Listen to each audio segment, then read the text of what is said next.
Welcome back to Wrestling Renaissance Run In. This is Wrestlemania Ranked. My name is TJ Leo. And I'm Colt Two Belts. Still got those two belts. You're going to be defending one of them next week and one of them the week after. Yes. 2 weeks in a row. And have some defenses.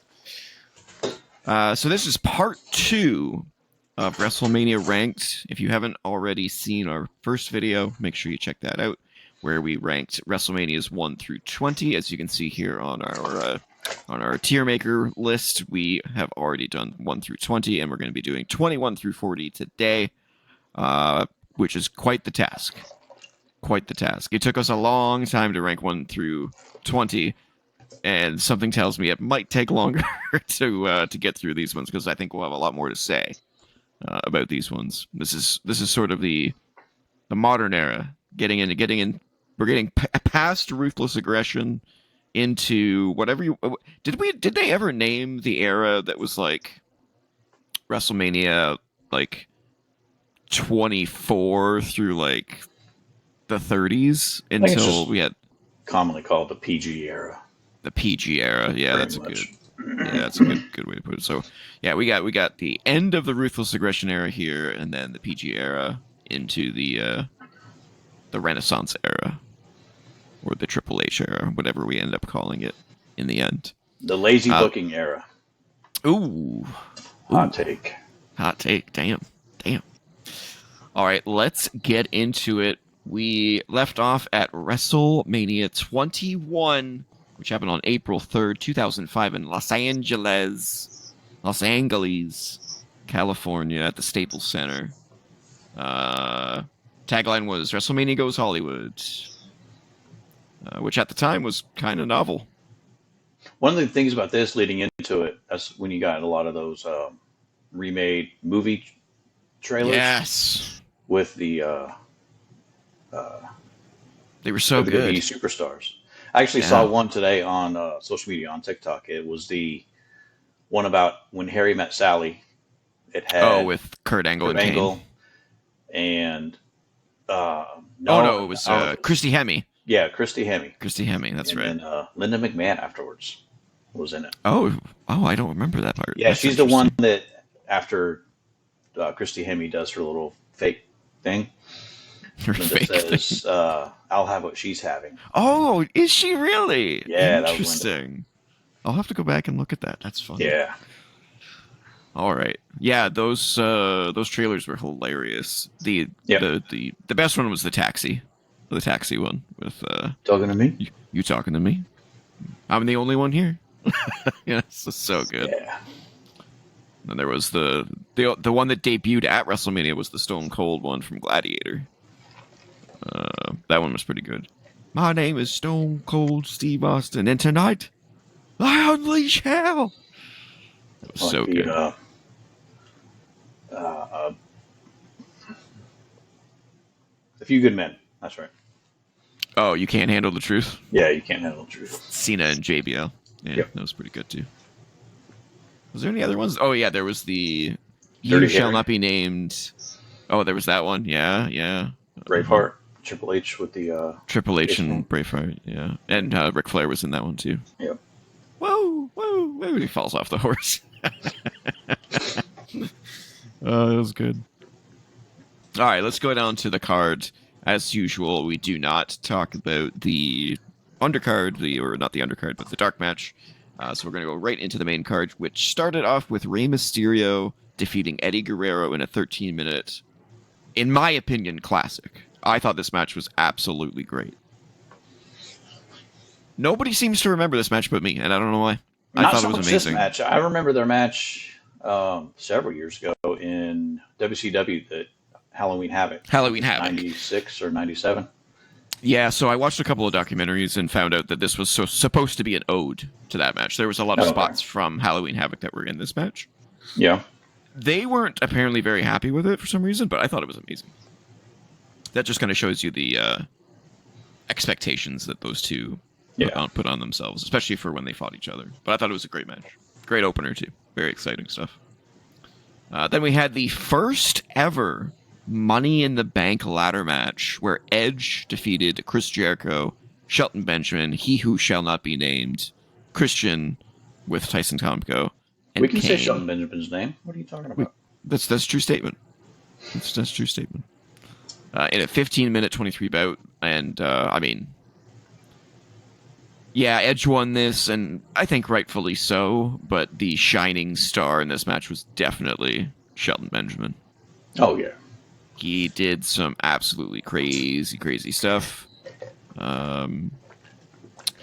This and next WrestleMania, he did some just insane things. I think this was the one where he ran up the ladder and clotheslined Chris Jericho off the top, if I remember correctly. That was pretty cool. But yeah, a fantastic match. Then we had The Undertaker defeating Randy Orton in a singles match that lasted 14 minutes. Man, all-time classic there too. Yep. The crowd was absolutely on fire for all three of these first matches, which is We're crazy. definitely getting to the real meat of the Undertaker streak. Yeah, this is when he starts to really ramp things up for sure. This may have been, I'm trying to think. This may have been the first time where people were like paying attention to the streak and were concerned that Orton was potentially going to be the one to end it, but he didn't. He did not.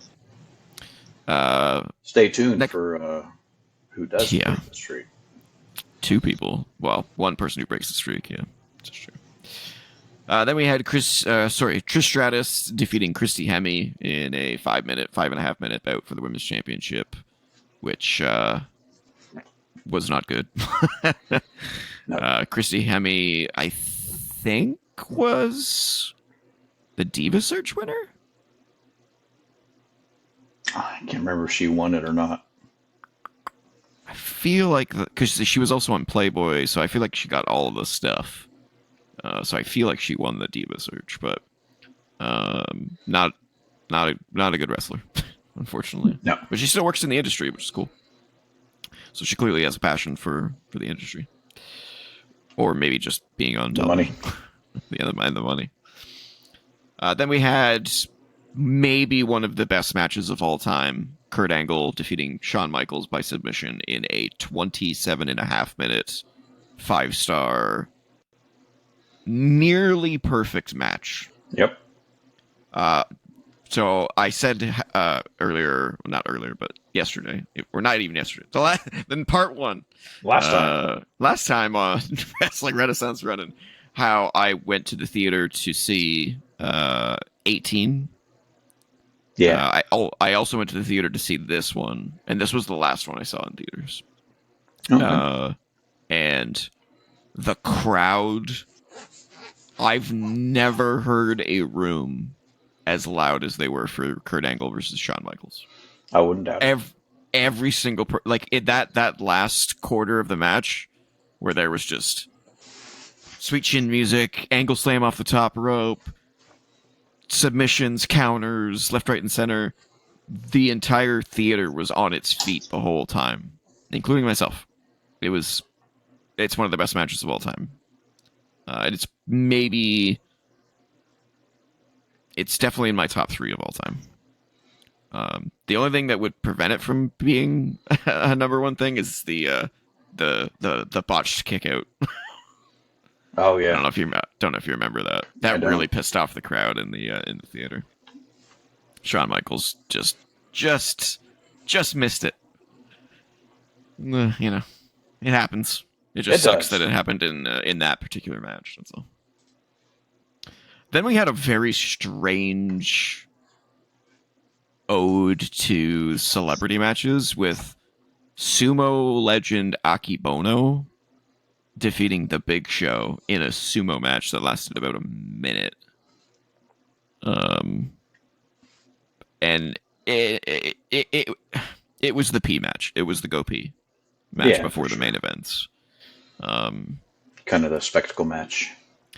Yeah. The problem is that no one really wanted to see it.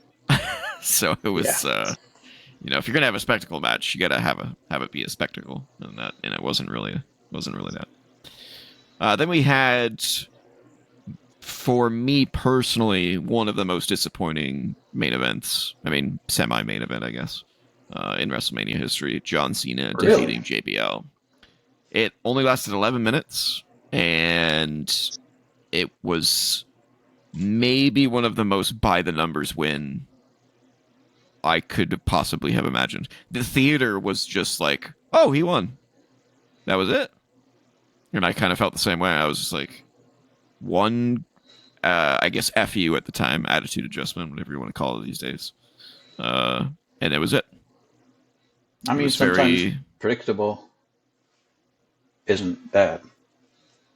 No, I felt like these guys had such a storied feud that it would have ended on a better note. Okay. Although I think they ended up fighting.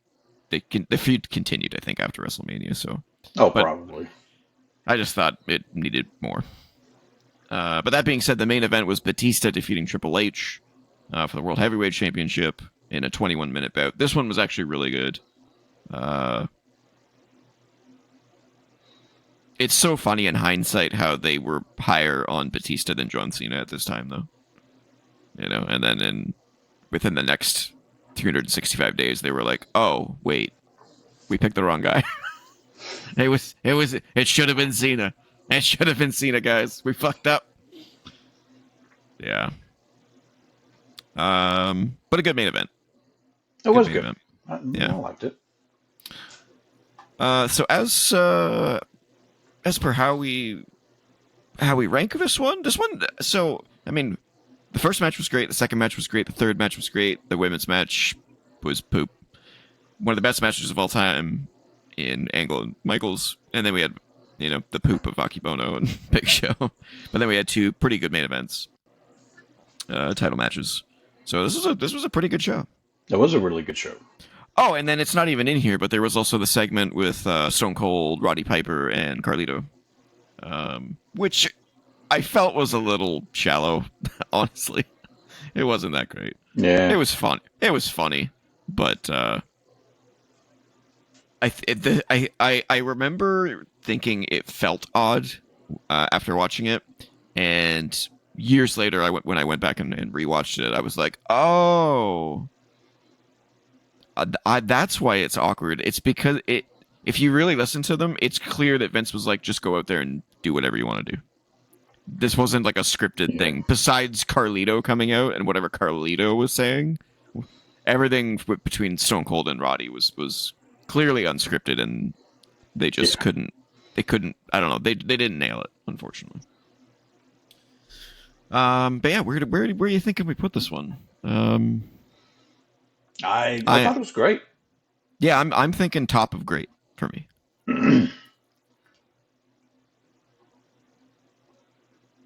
16. Yeah, that'll work. Yeah, that works. Just right above 18. Yep.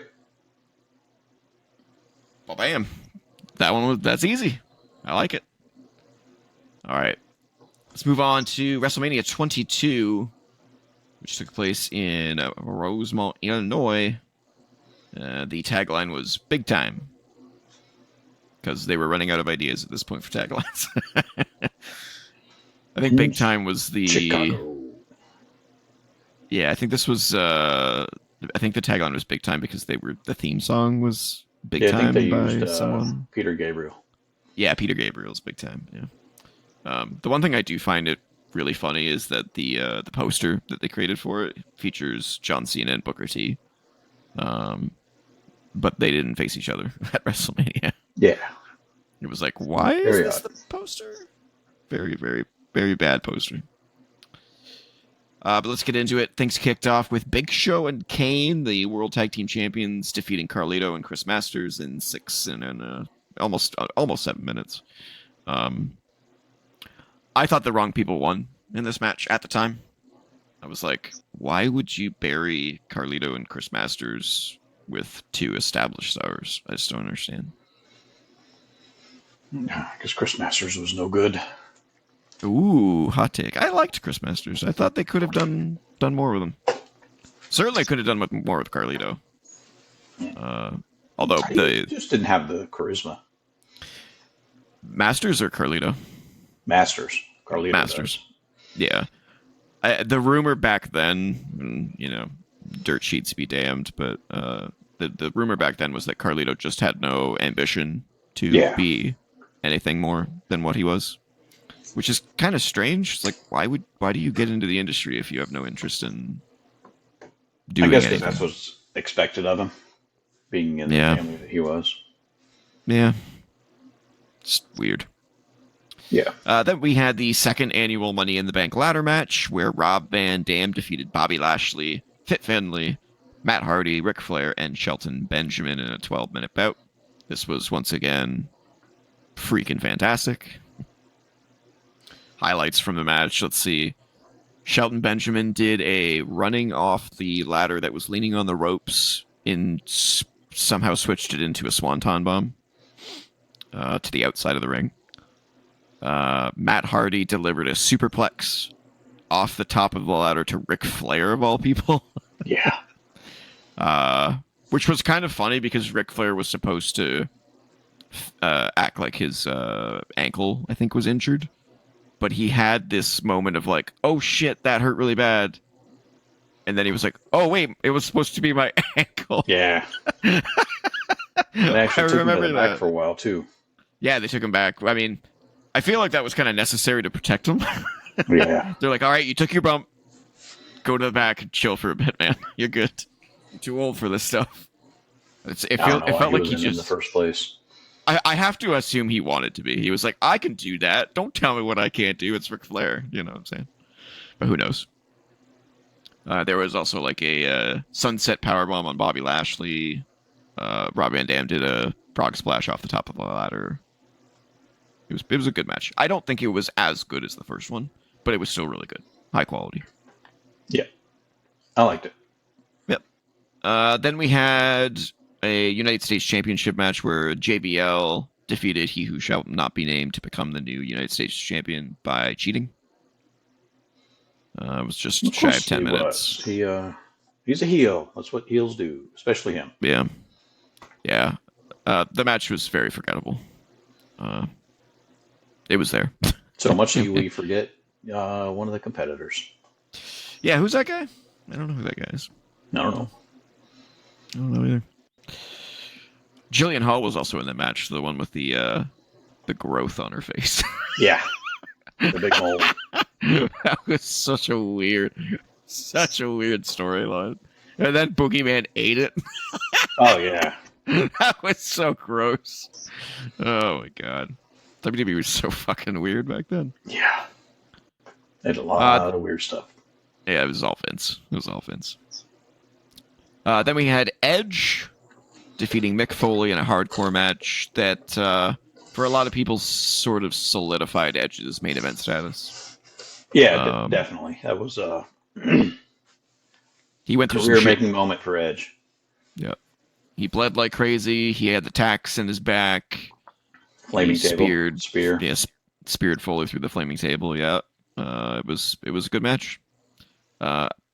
Again, I don't think it was as good as Foley and Orton from 2 years prior, but it was still really good. Or as good as Foley and Triple H at Royal Rumble. Yeah, exactly. Yeah, it was hard to compete with those, especially with Foley aging at this point. He was starting to get the old the old weird hip walk that he's got now. Yeah. Speaking of Boogeyman, we then had Boogeyman defeating the intergender team of Booker T and Queen Sharmell in 3 minutes 45 seconds. After I think Booker T, I think one of them like ran away. I think it was Queen Sharmell. I think she ran. She got like the Boogeyman brought out the worms or something, and Queen Sharmell ran away. Yeah, something like that. Yeah, that's what happened. Yeah, I'm not entirely certain why. I mean, I ask myself that question all the time, but the answer is very clear. This was just a Vince fucking around match. Like, hey, wouldn't it be hilarious if the Boogeyman beat Booker T? And we had worms and shit. Wouldn't that be funny? That's what he does. So some good dumb. shit, pal. Some good shit. Yeah, it's so dumb. Then we had one of the best at the time, maybe one of the best women's matches of all time up to this point. In fact, I would probably dare say it was the best women's match up until this point of all time. Mickie James defeating Trish Stratus to win the WWE Women's Championship in a classic, just shy of 9 minutes. This is the one that Mickie James got in deep trouble for making a suggestive gesture to the crowd. Which I don't know how much that hurt her career, but I don't think it helped it because she didn't do a whole lot afterwards, unfortunately. Nothing notable anyway. I mean, she went on to do stuff, but she kind of lost her psycho gimmick. She was what? Fine? She was fine. Yeah. Then for some... What's that? No. Go ahead. Okay. Then for some reason we had The Undertaker defeating Mark Henry in a casket match. 9.5 minutes. This was one of those times where nobody thought that Mark Henry was going to win, so why was it booked? Yeah. I don't know the story going into it for these, or for this one. Me either. I think this may have been one of the first matches. It was either this one or the Orton one where the Undertaker's opponent actually referenced the streak and wanting to end the streak. This may have been one of those situations where Henry just came out and was like, "This is what I do. I'm going to end the streak." Could have been something like that. Then we had a no-holds-barred match between Shawn Michaels and Vince McMahon, with Shawn Michaels absolutely obliterating Vince McMahon. So I didn't watch, as I said, I didn't watch this one in the theater, but I did watch it at my buddy's house who had surround sound. Mm-hmm. And let me tell you, the sound, there was two moments that really stood out. The unprotected chair shot to Vince's head. That was loud as hell. Oh, yeah. And then at the end when he did the elbow drop through Vince, who had a trash can on his head, through a table. That was so loud. Yeah. So loud. It was awesome. Vince doesn't have bad matches. He really doesn't. I think he's had maybe like one bad match, and I think it was against like Eric Bischoff at one point. The St. Valentine's Day Massacre wasn't that great of a match. Oh, that's true. Yeah. They're always at least entertaining. Oh, yeah, there's 100% they're always entertaining. Because he'll just go balls out. Yeah. I would put this one in Vince's top 3 matches for sure. Probably, yeah. It'd be this one, his one with Hogan that we talked about last episode, and his one with Flair. Yeah. They were amazing.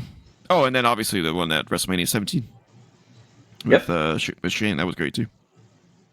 What about the one with Pat McAfee that we'll get to? We'll get to that one. Yeah. Then we had what I think is a very underrated World Heavyweight Championship match where Rey Mysterio defeated Kurt Angle and Randy to become world champion in a triple threat match. Lasted just over 9 minutes. I think it deserved more time, but what they did in those 9 minutes is nothing short of awesome. Yeah, 9 minutes does seem like a short time for these three. For those three and a championship match, like I would have removed the Boogeyman match entirely and gave that time to this match, and then it probably would have been a little bit better. Yeah, but it was still excellent. The crowd was weird. They were booing Rey Mysterio at the time.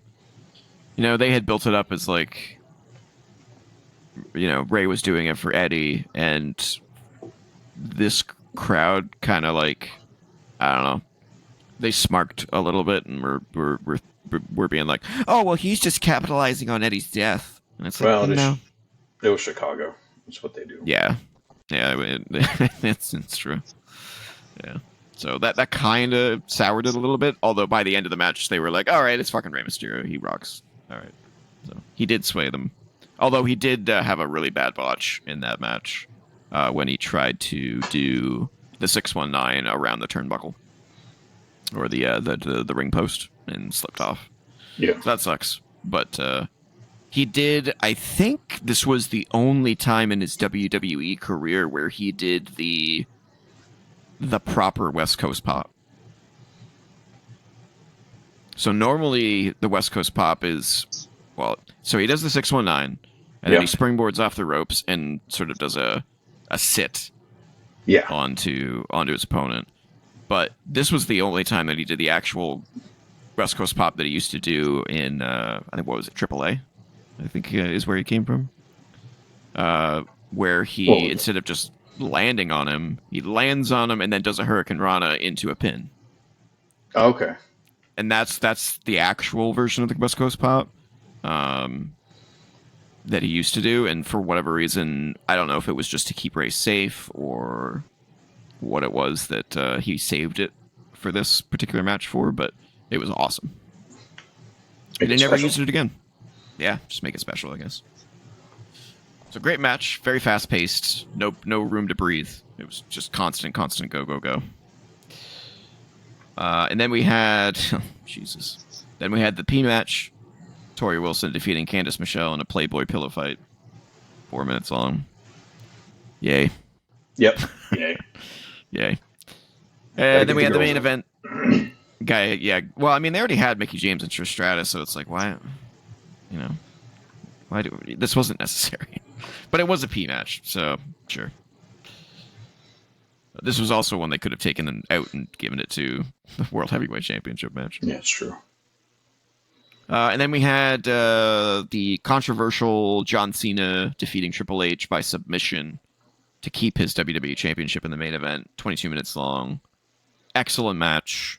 The crowd was stunned into silence when Cena won. They did not see that coming. No, they did not. Neither did I. Neither did I. That was a crazy moment. Absolutely crazy moment. This was the WrestleMania debut of CM Punk too. That's right. Yeah, he was a part of John Cena's entrance. Yep. Yeah, he was one of the gangsters. The gangsters that rode on his gangster car when he came in. Very cool entrance. Yeah. So, what do we think of WrestleMania 22? Has its ups and downs. A fun opener, a great Money in the Bank ladder match, forgettable United States title match, great hardcore match with Edge and Foley, a pointless Boogeyman Booker T match, one of the best women's matches of all time, a very underwhelming Undertaker match, a great Shawn Michaels Mr. McMahon match, a short but good World Heavyweight match, a pointless Playboy pillow fight, and then a great main event. So it literally just does this the whole freaking time. I go. Bottom good. Bottom of good. Wow. Bottom of good, yeah. I was thinking top of good. You think it's that low? Wow. Maybe somewhere in the middle. Between 1 and 5. Wow. I would never put it that low, but I will concede. So right there. I'll go between 5 and 8. 5 and 8. Right there. Yeah.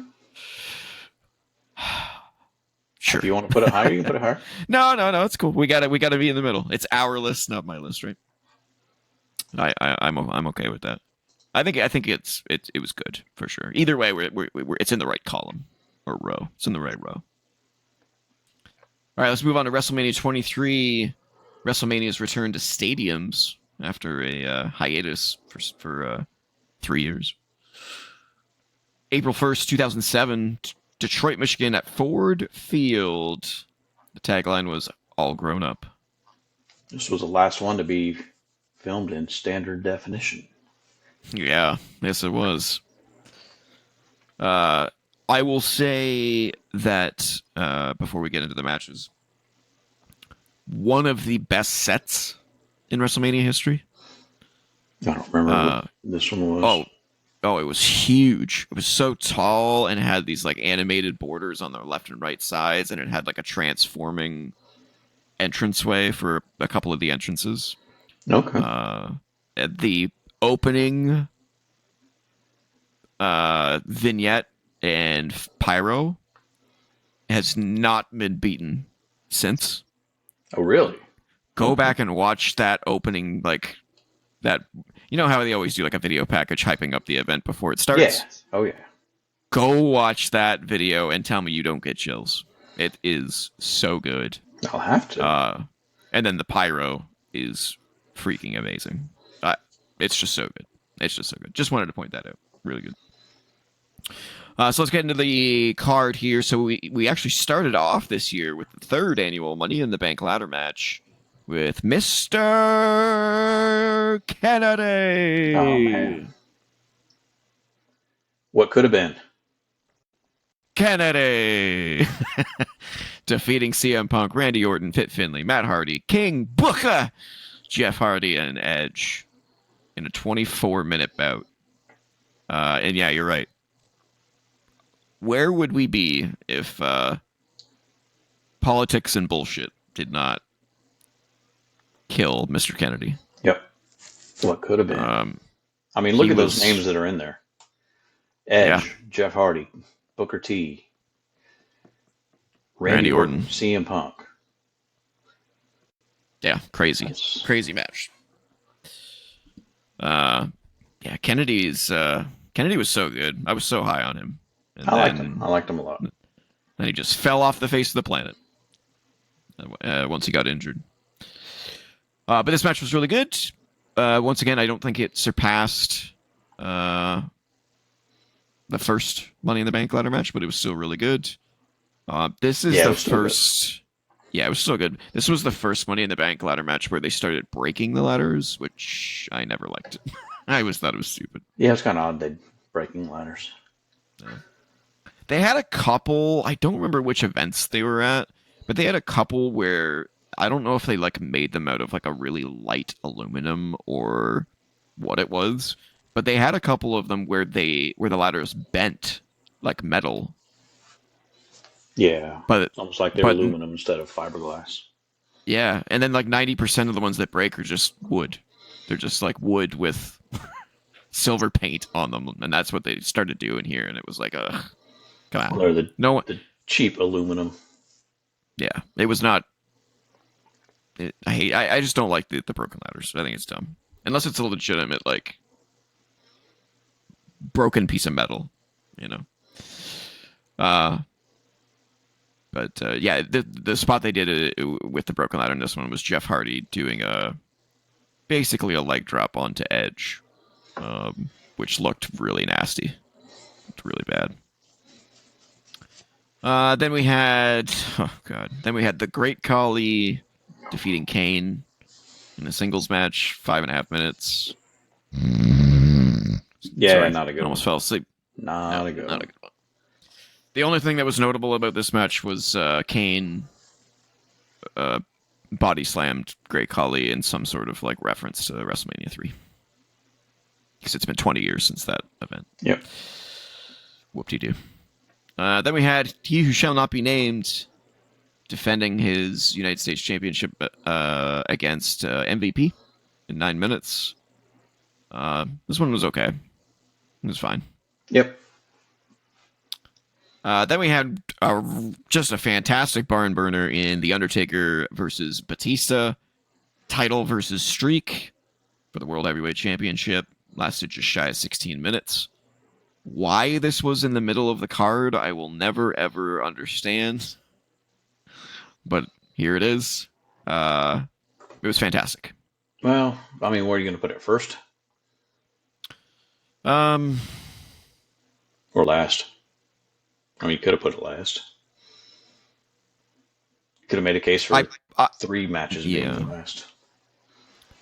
Yeah, it's tough. I guess I would have opened with it, but back then they had no interest in opening up a WrestleMania with a title match. So, or the Undertaker, for that matter. Yeah, but it shouldn't have been in the middle of the card. Oh God! Then we had another forgettable match. An 8-man tag team match. The ECW Originals, RVD, Tommy Dreamer, Sabu, and the Sandman, defeating the New Breed, Elijah Burke, Marcus Corvon, Matt Striker, and Kevin Thorne in a 7.5 minute bout. I think this one's kind of. I don't know. I find this match just kind of funny in hindsight because when you look at all of these people, none of them are here anymore. No, you know what I mean? Yeah. RVD got let go very shortly after this. Tommy Dreamer, I think became an agent for a while, maybe. Yeah, they Sabu, didn't have any plans for him, so yeah, he worked in the office. yeah. And then Sabu was let go. The Sandman was definitely let go. Did you see his comments recently?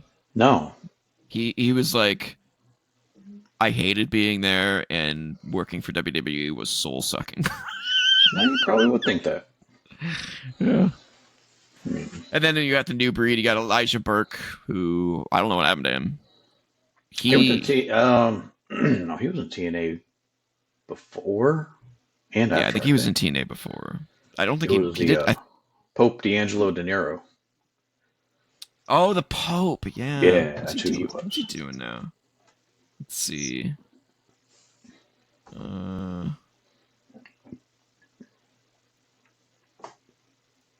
so he was with the NWA last. Yeah, Um, he kind of does his own promotion, or he does charity shows.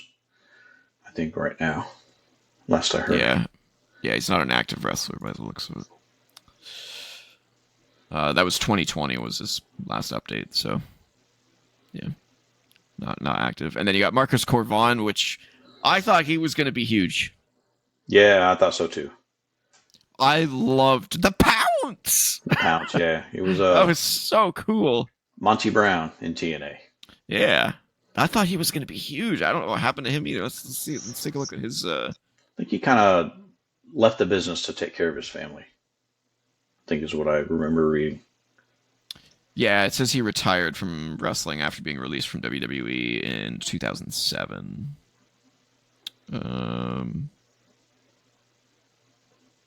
And then the last update was as of 2011. He was working as a personal trainer in Michigan. So nothing since 2011. That sucks, man. He could have been huge. Yep. Matt Striker, I think, is in TNA. MLW. And NLW. What I don't even know what that is. MLW, Major League Wrestling. Wow. And then Kevin Thorne. I don't know what he's up to. Real estate, I believe. As of 2020, he's a realtor in Indiana. So, Yeah. wow. So weird. So this match is basically just like a snapshot in time of a bunch of people that they thought were going to do something, and none of them did. It's really, really weird. And it's not a good match. But I mean, what do you expect out of an 8-man match in 7.5 minutes? Like, weird. Then we had the infamous Battle of the Billionaires, hair versus hair match. Bobby Lashley with the current president of the United States, Donald Trump, defeating Umaga with Vince McMahon and Armando Alejandro Estrada. Did I do that okay? Not just president. No. WWE Hall of Famer, Donald Trump. Sorry, I almost puked. Sorry. I gotta get that. And then Stone Cold Steve Austin was the guest referee. This was a 13-minute bout. It was entertaining for what it was at the time. Kind of hard for me to look back on it fondly at this point. I know. But, it was funny. The one thing that made me very uncomfortable in this match was when they were shaving Vince's head. They were going to fucking town on it. They didn't give two shits. No, they didn't. They're like, meh, what if I cut his scalp open? Whatever. Yeah. Just blade, using the blade, like just sheer. Oh my god. He must have had razor burn like nobody's business. Oh, yeah. And razor burn on your head sucks. I've been there. Oh, I can't imagine. Couldn't have happened to a nicer guy, though. You hate Vince. I don't hate Vince. I'm upset at Vince for tarnishing his own legacy so badly, just because he was a freaking horny piece of shit. You know what I'm saying? I just hate it. Just hate it. That is true. Yeah. Then we had Melina defending her women's championship against Ashley Massaro in a 3-minute, 40-minute bout. A 3-minute, 40-second bout. This was another Diva Search winner, I think. Yes, Ashley was. Yeah. Shame what happened to Ashley. Rest in peace. Yep. Hope everything's cool wherever you are. Yep. And then we had another controversial main event with John Cena successfully defending, once again, his WWE Championship, this time against Shawn Michaels by submission in a 28-minute bout. Great match. Oddly, they ended up having a better match, I think the next night on Raw? Or maybe it was a week after this. They had a rematch in Britain on Raw. But I don't know if it was the next night or a week later. It was very, very quickly after. No, it says right before Backlash the next month. Oh, okay. So about 3 or 4 weeks later. Okay. Yep. Yeah, that match was absolutely amazing. So was this one, though. But again, the crowd was once again in complete and utter shock as Cena, for the second year in a row, successfully defends his title. And Super Cena was born. Yes. This is also sort of an infamous match where Shawn Michaels was not happy with Cena after the match and refused to shake his hand after the match. I'm not 100% sure if it was a work or not. It's kind of hard to tell.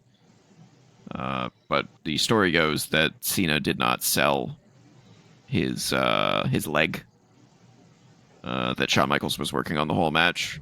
Yeah. He just kind of powered through it and never sold his leg again after that. And Michaels was pissed.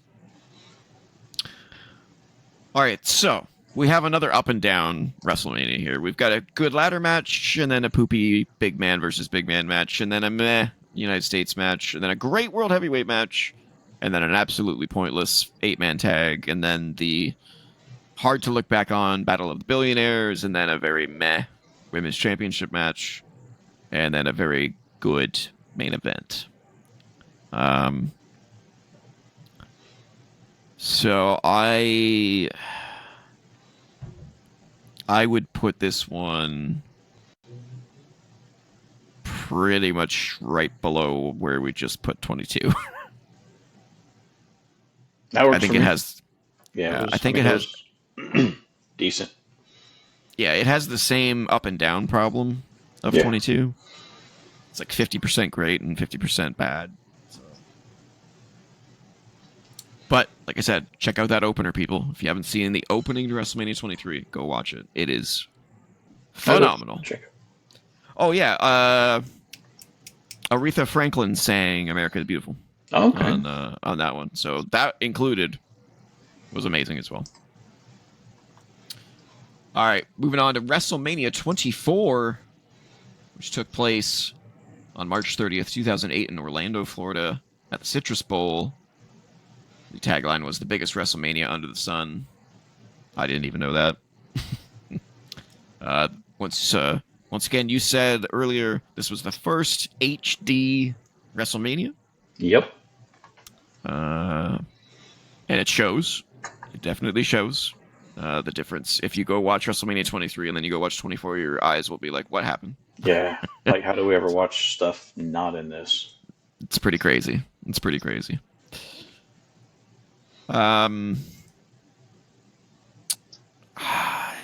The presentation of the arena was pretty cool. They hadn't been outdoor in a long time, so this was kind of a big deal. Yep. The last time they would have been outdoors would have been like WrestleMania 9. I'm pretty sure. Yeah, I think so. So, long time. Things kicked off oddly with JBL defeating Fit Finlay in a Belfast brawl match. This was the end of the Hornswoggle McMahon storyline. Yeah, that was rough. That was brutal. I do find it a little bit weird that that's the direction they decided to go to after pivoting from Finley, or not Finley, Kennedy. So Kennedy was originally supposed to be Mr. McMahon's illegitimate son, but Right. then everything fell through with him, and they were like, he's in hot water right now. We're not going to do Yeah. that. But the Belfast Brawl was pretty good. It was entertaining for what it was. Probably the most infamous part of the match was when JBL did a quick 180 degree, I can't speak, 180 degree turn and threw a trash can outside the ring at Hornswoggle. Oh yeah, right on his Who head. wasn't prepared for it? Yeah, it's funny. But pretty good opener. He Nice didn't and have a long way fast. to fall once he got hit. No, he did not. I'm not entirely sure why JBL won this match. Although neither of them really... It was a very odd pairing, JBL and Finley. It was just a kind of a throwaway match. Yeah. Then we had the 4th annual Money in the Bank ladder match, where CM Punk won against Shelton Benjamin, Chris Jericho, Carlito, MVP, Mr. I'm not going to do it again, Kennedy, and John Morrison in a 15-minute bout. This was a pretty good match. Once again, it's hard to have a bad Money in the Bank ladder match. I don't think we had as many memorable moments though. No, I don't think so. The only 2 memorable things about this match for me personally is Matt Hardy returned in the middle of this match to get revenge on MVP, and the crowd went absolutely ballistic for it. The other thing that's kind of funny about this match is that TNA was kind of on fire at this point, and they hired a plane with a banner and flew over the arena during this match. And every time you see the plane in the background, the camera cuts away. Nice. So all you can hear is this biplane in the background. And they're just trying to avoid it. It's so funny. Then we had the battle for brand supremacy, SmackDown versus Raw match. Batista for SmackDown defeated Umaga for Raw in a 7-minute bout. This match was actually pretty decent. It was actually pretty good. It was. Batista had an insanely good entrance with amazing fireworks. They really took advantage of the open arena or open stadium with fireworks. So very cool entrances. And Batista barely managed to get Umaga up for a Batista bomb at the end and fell backwards. But it still looked good. Then we had one of the shortest matches in WrestleMania history with Kane defeating Chavo Guerrero to win the ECW championship in 11 seconds. And say that again, 11 seconds. 11 seconds. 11 seconds. If there was any indicator of where ECW was going. Yeah. The only ECW match on the card, and the only match that Taz and Joey Styles got to call was 11 seconds long. And we just talked more about it than the length of the actual match. Yes. Pretty crazy. Then we had Ric Flair's retirement match. Shawn Michaels defeating Ric Flair in 21 minutes. Absolute classic. Fantastic. Just fantastic match. Yeah, just fantastic. I think it should have been the main event, personally. But this, again, was before the time when they started considering other matches for the main event. Kind of had to be a title match. Yeah, pretty much. You know, Vince was kind of... I don't know if Vince looked at that Lawrence Taylor match and was like, we're never doing that again. It's got to be a championship match. But they didn't veer off from the title match in the main event for a long time.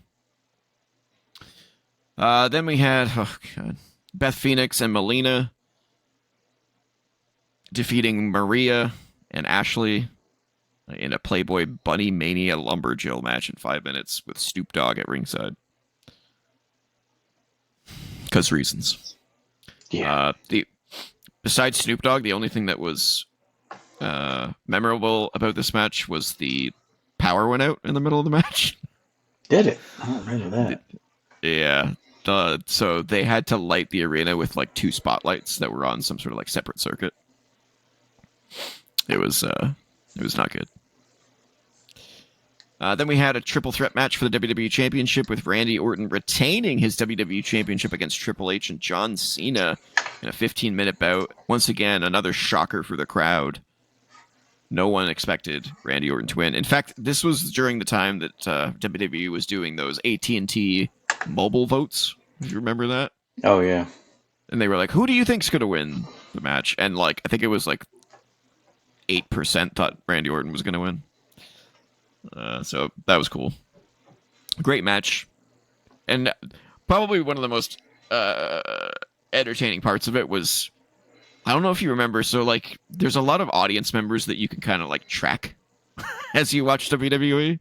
Oh, yeah. You know, there's the green shirt guy that everybody knows. There's the Hogan guy. There's the Brock Lesnar guy. There's a whole bunch of guys, right? Yeah. Well, during the PG era, there was a guy and his girlfriend, I'm assuming, who always sat in the front row, who had a "We Hate Cena" T-shirt on. with it was like "We Hate Cena" with like a big cross through it. And when Randy Orton won that match, he was like, "Yeah, are you kidding me?" he was so anti-Cena, he was going crazy after this. So that was memorable to me too. And then we had probably, in my opinion, the most entertaining celebrity match in WrestleMania history up to this point. Floyd Money Mayweather defeating the Big Show by knockout in a no DQ match at just shy of 12 minutes. Nobody expected this match to be good, and it was super entertaining. It was. Couldn't believe it. It was really good. I don't know where I watched this one. I don't remember where I watched it either. And then in the main event, The Undertaker defeated Edge for the World Heavyweight Championship in 24 minutes. This one's controversial too. This one's kind of polarizing, actually. Maybe not controversial, polarizing. So there's a couple of things to note about this match. Number one is that several influential people backstage wanted Edge to win this match and be the first one to end the streak. But Edge said no. Yep, Edge He's said like, no. nah. He said no. He's like, I'm not doing that. I'm not being the one to do that. And then the other sort of polarizing part about this match is that a lot of people think this is a really amazing main event. Really great match. I think it's a little overrated by those people personally.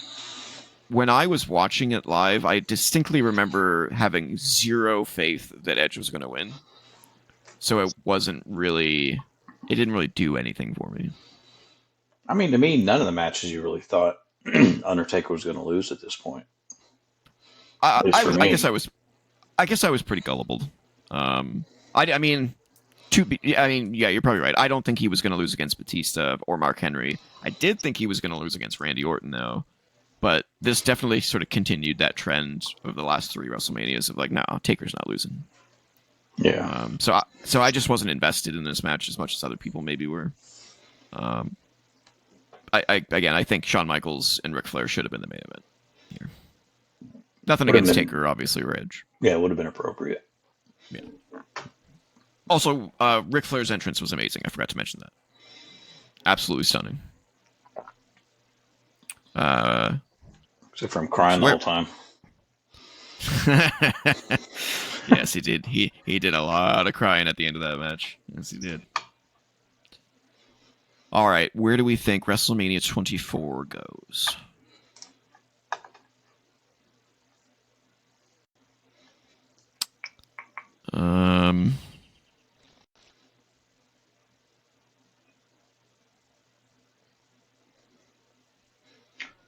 About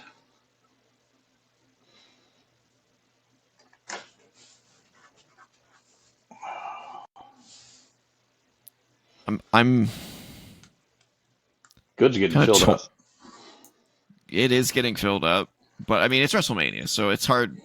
You know, a lot of them are not going to be below good at this point. I don't think there is going to be a couple below Yeah, good, there but I will be a few think more. yeah, but I think most of them are going to be good or higher. I don't think this was better than 22 or 23 though, so I know it's below that. But I think it was better than 13. Yeah, we'll put it there. Yeah. Bam. There it goes. All right, WrestleMania 25. I love how everybody argues about this one. The 25th anniversary of WrestleMania, but not really, because an anniversary is not the same as a birthday. Should have said 25th birthday, I guess. But yeah, this was the 24th anniversary of WrestleMania. Yeah. It was at April 5th, 2009 in Houston, Texas, the Reliance Stadium. Yeah. I don't really have anything to say about the production of it. It was good. It was good. Yeah. Good stage, but you know, nothing I write home about or anything. All right, the opening match was once again the 5th annual Money in the Bank ladder match, with CM Punk winning back-to-back WrestleMania Money in the Bank ladder matches against Christian, Finley again, Kane, Kofi Kingston, Mark Henry, MVP, and Shelton Benjamin once again in a 14.5-minute bout. This is the first Money in the Bank match at WrestleMania that I do not remember at all. I don't remember much about this one either. Yeah, this one's kind of. I mean, I'm sure it was entertaining. It's a Money in the Bank ladder match, Yeah. but as far as like major moments, I don't remember.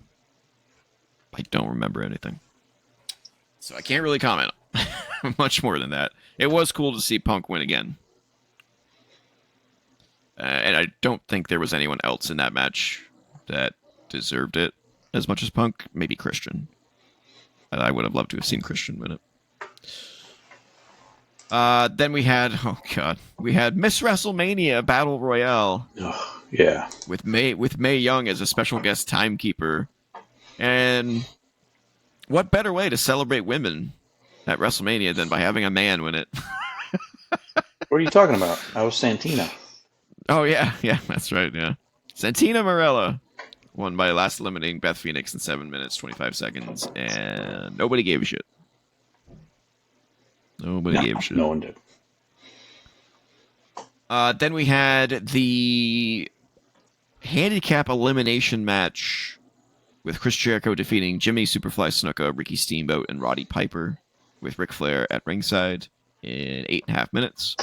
This one was pretty entertaining. Jimmy Snuka had absolutely no right being in this match, though. He was not in ring shape. He could barely walk, let alone take bumps and have a match. Roddy Piper wasn't that much better. But wow, did Ricky Steamboat ever impress? Holy crap. Yes, he did. He shocked everyone. He came out there and was like, yeah, no, I can still go. I'm in ring shape. Let's go. And then the next month they were like, oh, we're going to give you an entire singles match against Chris Jericho. Yeah. Had at Backlash. So this was great. After the match, what's his name? Mickey Rourke came in the ring and knocked out Chris Jericho. Knocked him out. Yeah, the whole storyline was with Jericho making fun of Mickey Rourke for his role in The Wrestler, which I still haven't seen yet. I know you told me that it was good. Gotta watch that at some point. Then we had an Extreme Rules match. Hardy versus Hardy. Matt Hardy defeating Jeff Hardy by pinfall at 13 minutes. Almost 14 minutes.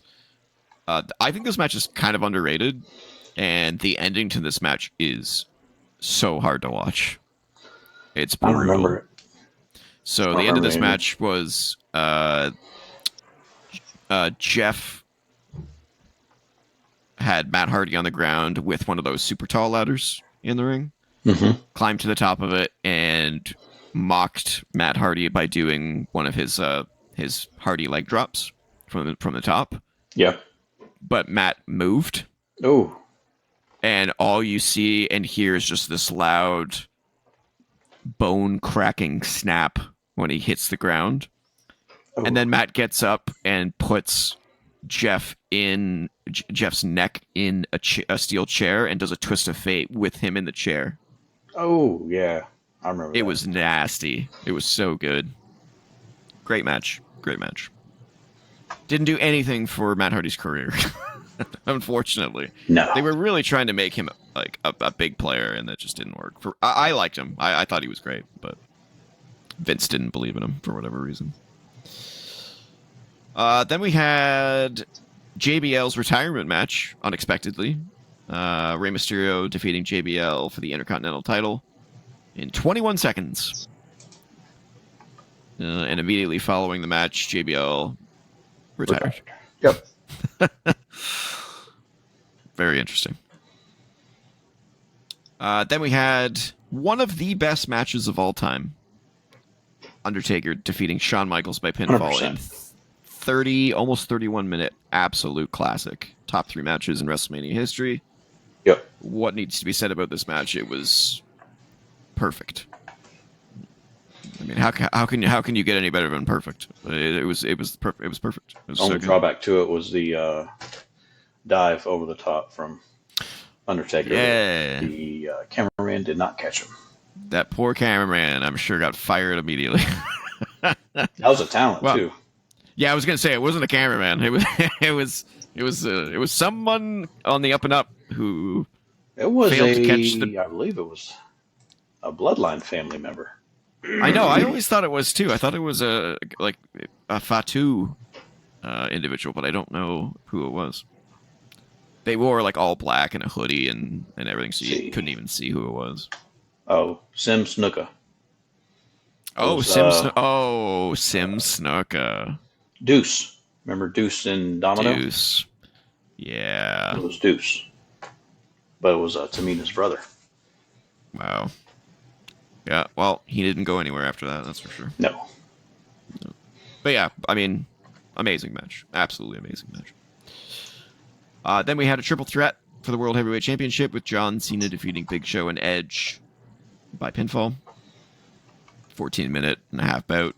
I always thought this was one of the weakest World Heavyweight Championship storylines in WrestleMania history, personally. Yeah. This whole thing was about Edge and Vicky's relationship and Vicky having an affair with Big Show, and it just didn't have anything to do with the title, and it just sucked. No one cared. No. And then they followed up with one of the most, in fact, my personal most disappointing main events in WrestleMania history. Triple H defeating Randy Orton in a near 25-minute singles match for the WWE Championship. And their feud leading up to this match was epic. They wanted to kill each other. Yes, they did. It was awesome. For those that don't know, this was the Randy Orton heel turn where he went fucking psycho and was punting people, and he attacked Stephanie McMahon, he attacked Vince McMahon, he attacked Shane McMahon. He just didn't give a shit. He was going Stone Cold Steve Austin on everybody. Yeah. And it really catapulted him. And then for some stupid reason, they booked this match where if Triple H was counted out or DQ'd, he would lose the title, which was pretty much a guarantee that he was going to win. And no one wanted to see this. We wanted to see them rip each other to shreds. Yeah, for sure. This should have been a I Quit match or a no DQ match or a Hell in a Cell match. And instead they put this stupid stipulation on it that handicapped them, and it sucked. And it was way too long. Way too long. Nearly 25 minutes. And it was boring. I was so disappointed. Was so disappointed. All right. Where does 25 land? You this is very similar to some of the other ones we've talked about, where it's got one of the best matches of all time in it, but the main event championships sucked. And the undercard is basically is better than the main events. Yeah, I put it right above 5. Where's 5? Right in the middle of good. You'd put it there. Wow, Yeah. I was thinking lower. Lower? Wow. Okay. Yeah. Not opposed. Where was that one that we had? Where was the one that we had where it was like, it had one amazing match and the rest of the card was like, eh. Which one was that? I think that was 14. Or 14. Yeah. Man. Yeah, man, I'm top of meh for me. Even with that Undertaker Shawn Michaels match? I mean, yes, it's one of the best matches of all time, but does it save the whole card? I mean, if I was to go back and watch this WrestleMania, I would fast forward through everything else and go right to that match. All right. You know what I mean? It's up to you though. If you don't think it should go into the top of meh, we can go like bottom of good. Yeah, we can put it top of meh. You're okay with top of meh? Yeah, right. Yeah. Top of meh. Sorry, 25. Okay, I gotta reopen a bunch here. Let's see, 26. All right, 26 happened March 28th, 2010 in Arizona. The tagline was "Get all fired up." Don't remember that at all. This is one of the best sets in WrestleMania history as well. Absolutely cool. It was like multi-layered. It was like it went like back further and further. It was really cool. The opening match was Show Miz, which was the Miz and Big Show, defeating John Morrison and R-Truth to retain the unified tag team championship in 3 minutes 20 seconds. I don't understand why this was the opening match. No, I don't know. I'm actually not even sure why it was on the card, to be honest with you. Tag titles, pal. Yeah, well, at least they were there, I guess. Better than this year. Well, yeah. Well, hey, you never know. We could get a TLC match this year. You never know. We'll see. At least they were unified back then. Then we had a triple threat match that was Legacy against each other. Randy Orton defeating Cody Rhodes and Ted DiBiase Jr. in 9 minutes. Not a good match. Not a good match.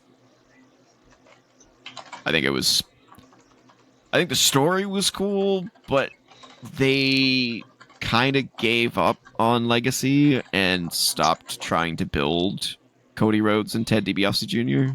and just kind of gave up on it. Yeah. So it was like everyone knew it was like, well, of course Randy's going to win. He's heads and tails above Cody Rhodes and Ted DiBiase Jr. at this point. Then we had the 6th annual Money in the Bank ladder match with, of all people, Jack Swagger defeating Christian, Dolph Ziggler, Drew McIntyre, Evan Bourne, Kane, Kofi Kingston, Matt Hardy, MVP, and Shelton Benjamin in 13 minutes. That's a lot of people.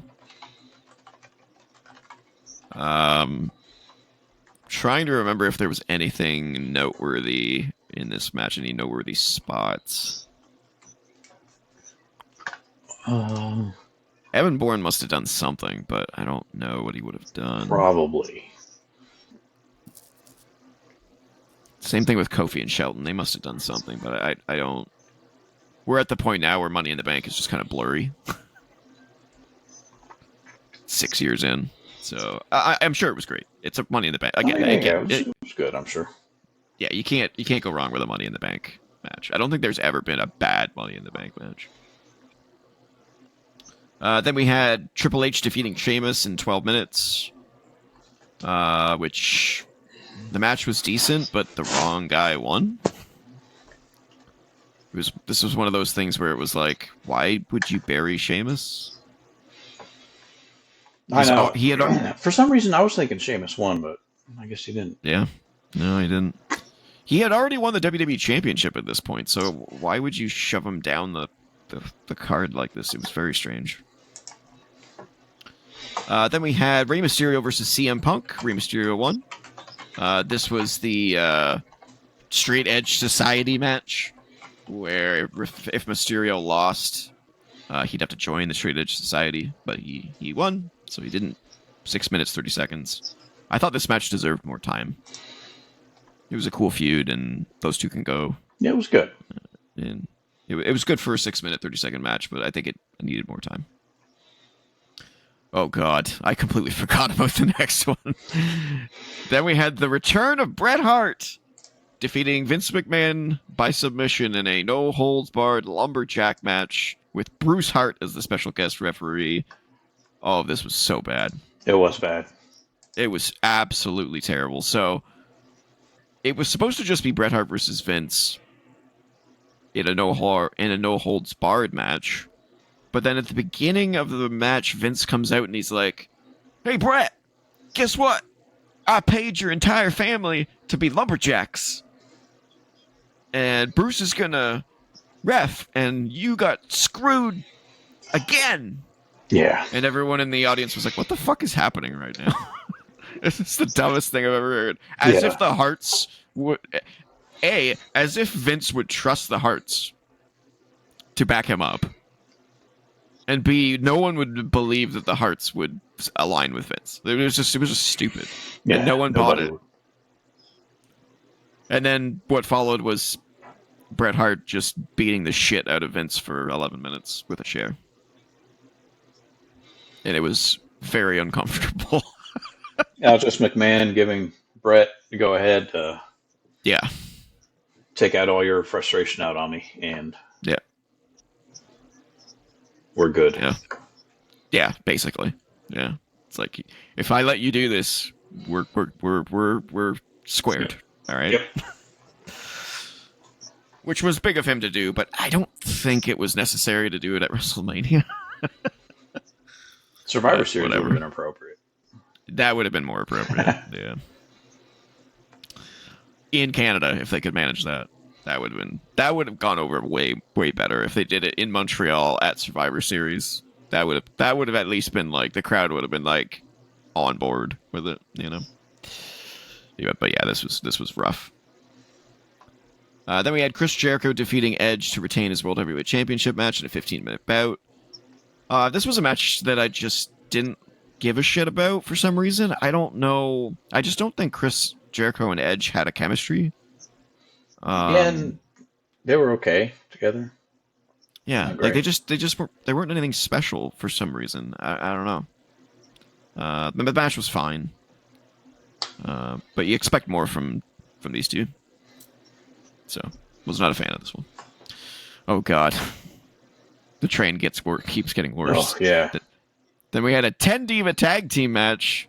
Alicia Fox, Layla, Michelle McCool, Maurice, and Vicky Guerrero defeating Beth Phoenix, Eve Torres, Gail Kim, Kelly Kelly, and Mickie James in 3 minutes, 26 seconds. Divide 10 divas by 3 minutes and 26 seconds. Their entrances were longer. Yeah. Oh my God, so stupid. Then we had John Cena defeating Batista by submission for the WWE Championship. This one was really good. It was a really good match. This was when Batista went full heel. It was really good. And very entertaining. And then we had Shawn Michaels' retirement match with Undertaker defeating Shawn Michaels by pinfall. No DQ versus career in a 24-minute classic. This was great. I don't think it reached the heights of their first match. No, I don't think so either. But it was still heads and tails above 90% of the card. Yes. But this was one of those situations where they were like desperately trying to convince people that Taker was going to lose. and I don't think anyone bought it. No, they should. I certainly didn't. No. So, yeah. But it was a very appropriate send-off for Michaels, and I'm glad it was the main event. I'll say that. Yep. It should have been the main event. So this was the first time where Vince was like, all right, sometimes there is a match that's bigger than the title. So where does 26 go? Once again, we are up and down. Actually, I think this one's more down than up. Looking at it now. Yeah. This one's worse than 25. Was it worse than 2000? Yes. Wow. Was it worse than 20? Yes. No. Okay. I say better than 20, less than. All right. 2000. Yikes. All right. Well, it's not going to get any better because we are now at WrestleMania 27. Oh, God. We are just in a... We're in the bad days. We're in bad days here. April 3rd, 2011, at the Georgia Dome, your home state. Yes. I nearly won tickets on the radio to this. I was going to say, did you get to go to this one? No? I did not. No. Bummer. Yeah. Well, I mean, kind of a bummer, at least. I mean, you didn't miss a whole lot. Spoilers. The tagline was... Yeah, you would have got to see The Rock. Yeah, twice. And Edge's final match. This is true. Well, at the time, yeah. At the time, yeah. The tagline for this WrestleMania was the biggest WrestleMania ever. Really? Good Lord. All right. Things opened with Edge's match, defeating Alberto Del Rio to retain his World Heavyweight Championship in 11 minutes. It was a decent match for what it was. But yeah, it kind of sucked that nobody knew that it was his retirement match. He didn't even know it was his retirement match. Yeah, he didn't even know at the time.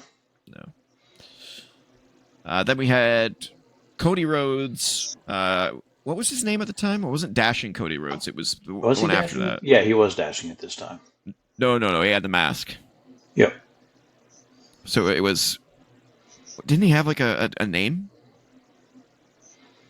Didn't he change his name from Dashing Cody Rhodes to... something else after that? Maybe he did. Maybe he kept dashing. I don't know. But yeah, he was wearing the mask at this time, and he defeated Rey Mysterio in just shy of 12 minutes. This was a great match. This was a really good match. If you don't remember it, go watch it. It was really good. Then we had an 8-man tag team. Oh God, an 8-man tag team match with Big Show, Kane, Kofi Kingston, and Santino Marella defeating The Core, Ezekiel Jackson, Heath Slater, Justin Gabriel, and Wade Barrett in 1 minute 32 seconds. You want to talk about that Diva match? Yeah. 10 Divas divided by 3 minutes? How about 8 men divided by 1 minute 30 seconds?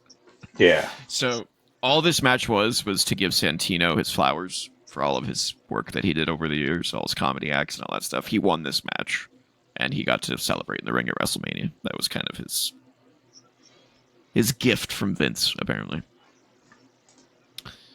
Then we had Randy Orton against CM Punk with the new Nexus band from ringside. This was when CM Punk was really disgruntled and hated his life in WWE and was getting ready to leave. Later this year was the Money in the Bank with John Cena. But Orton and Punk had a pretty good match. Lasted just shy of 15 minutes. If I remember correctly, I think this is where Punk and Randy's friendship kind of blossomed. Was working together on this. I think so, yeah. Yeah, they've talked about it before. Sorry. Cat was attacking the wires. Uh-oh. Yeah, don't do that. Yeah, don't give me that look. You know you did bad. Oh, God, it gets worse. Yes, it does. I forgot about this one. Oh, God, do we have to talk about this? Michael Cole in his debut WrestleMania match, I think his debut match in general, defeated Jerry Lawler by DQ when the anonymous Raw general manager disqualified Jerry Lawler after Stone Cold attacked Cole and Swagger Yes. in the ring. Stone Cold was the ref. So stupid. So stupid. It would have been so much more entertaining if Lawler won. Because, the first part of the match was really hilarious with, like, Lawler grabbing Cole through the coal mine box and, like, slamming his head into the side of the coal mine over and over again. Like, there was entertaining parts of this, but it just went on too long, and yeah, it sucked.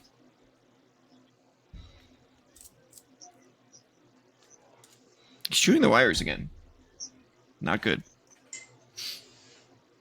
Then we had The Undertaker defeating Triple H by submission in a no-holds-barred match. Absolute classic. Yeah, this one kind of saved the show. Saved the show. Yeah. Nearly 30-minute match. Absolute classic. Just so good.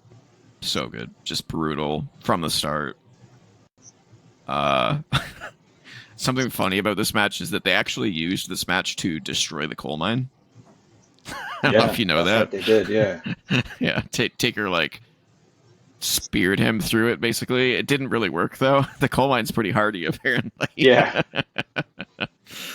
But yeah, great match. Absolute great match. Again, I don't know how close I was to thinking Triple H was going to win this. They gave me some scares a couple of times, but it was still not quite... We weren't quite there yet, thinking where he was going to lose. Oh, God. It gets worse. And we had a 6-person mixed tag team match with John Morrison, Snooki, Trish Stratus defeating Ziggler, Layla, and Michelle McCool in 3 minutes, 16 seconds. Yeah, this one was bad. The only thing that was notable about this match was Trish went to hug Morrison after they won, and Morrison gave her like a cold shoulder, was like, was like, no. Because he was pissed off at her that he took Melina's spot. He thought that Melina deserved the spot instead of Trish. So funny. It was so awkward. Yeah, I just remember seeing that. It's like, yeah, okay, you're not going to hug me. Okay, all right, cool. And then we got one of the worst main events in WrestleMania history once again. The Miz defeated John Cena by pinfall to retain his WWE Championship in a 15-minute bout. And this just sucked. So it was not that good. The match went off the rails after Miz was speared by John Cena on the outside. Miz was actually legitimately concussed and knocked out. Luckily, The Rock was scheduled to come out when this happened, so he had some time to recover. It wasn't enough, though. Yeah. So Miz and Cena were counted out. The Rock restarted the match. Rock bottomed Cena, and then the Miz pinned Cena. It was so stupid.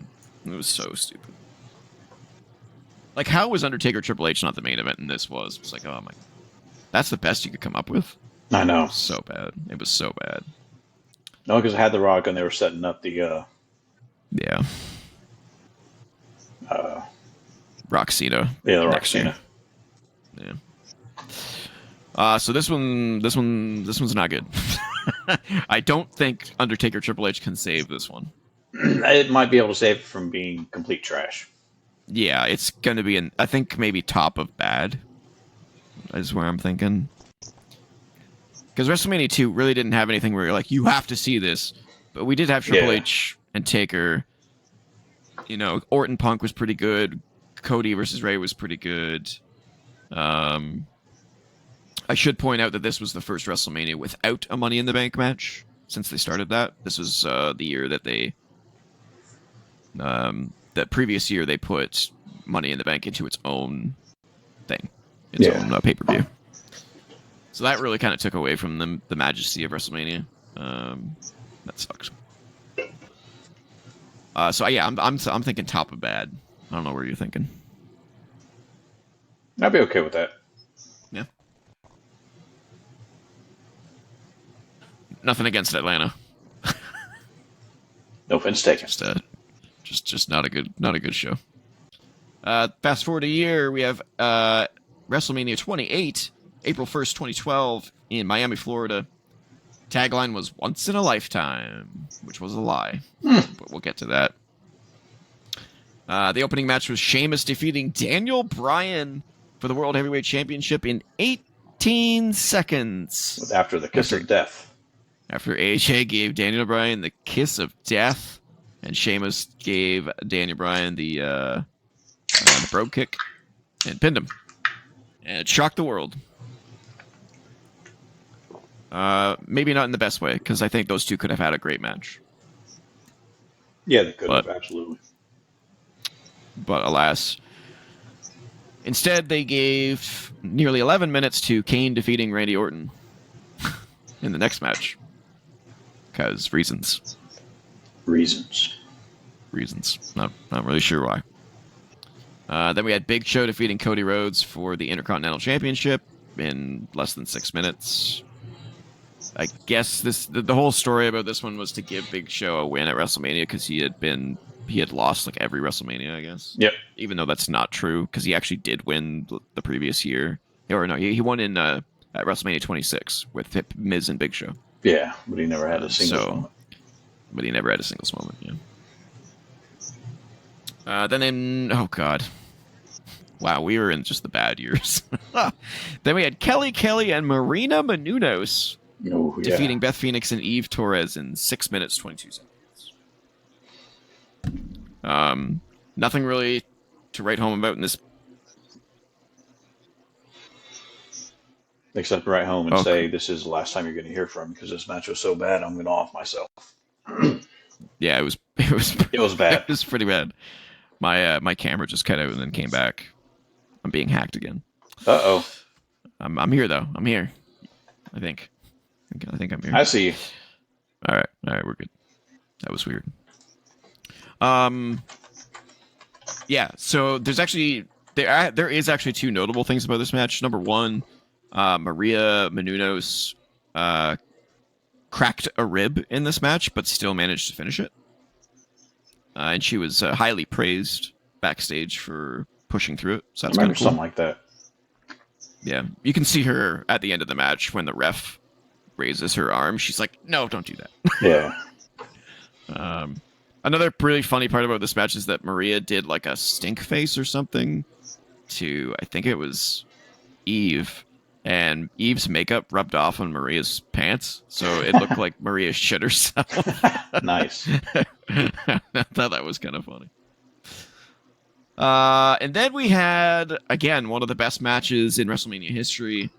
Undertaker defeating Triple H in a Hell in a Cell match with Shawn Michaels as special guest referee in nearly 31-minute match. Yeah, this was a good one. Yeah, I think this would be the second longest WrestleMania match of all time, behind the Iron Man match. Pretty sure. This was the match where I actually was like, "Oh, Taker's losing." The best moment in this match. This one I thought he might have lost. Yeah. It felt like the end of the chapter. I mean, they said it was the end of an era. I was like, oh my god, he's really gonna lose. And then they had one of the best moments in a match in WrestleMania history. They had they had Shawn Michaels Sweet Chin Music Taker into a pedigree from Triple H, and then he's still kicked out, and everyone was like, oh my god. It's one of the best moments in WrestleMania history. So good. So great match, to say the least. It was great. Oh, God. And then we go back to the shits. A 12-man tag team match. Yeah, this was bad. Just shove everyone up the bum. just pack them in there like sardines.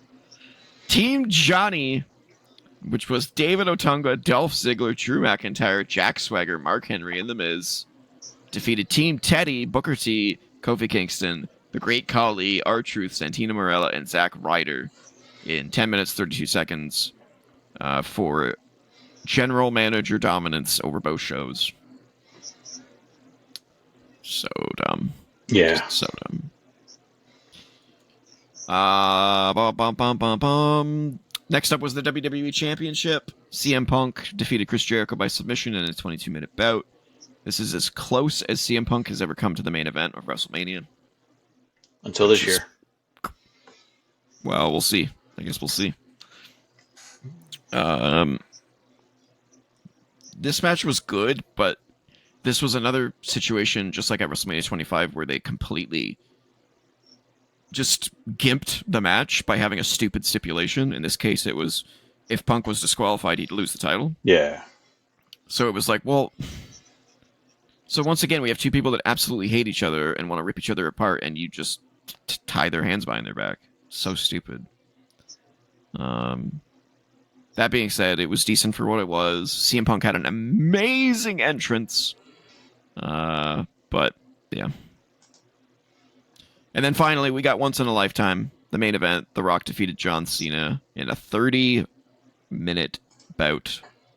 Just shy of the length of the Taker Triple H match from earlier in the show. And it was good. It was a good match. It was good. I liked it. Yeah. It did not reach the heights of Rock Hogan, but I think that was basically because the match was too long.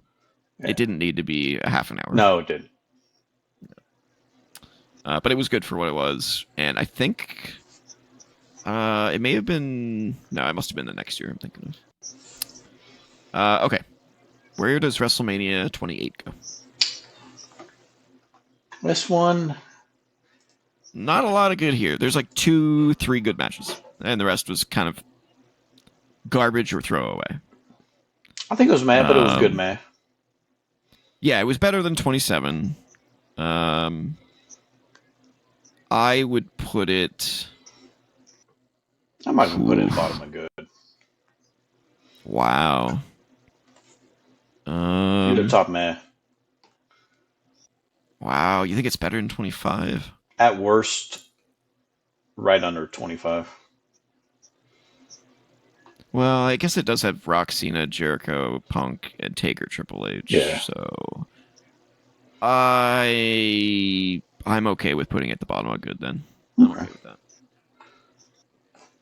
All right, we are on to WrestleMania 29, which took place April 7th, 2013 at MetLife Stadium in New Jersey. There was no tagline for this WrestleMania. And they finally gave up on that. Well, we do see it next year for 30, but this is the first one that they have not used Roman numerals for. Or numbers at all. Yeah, no, nothing in the logo. They just called it WrestleMania NYNJ. Yep. Yeah. Weird. Wonder why they did that. I know why they did it after 30, but... Why?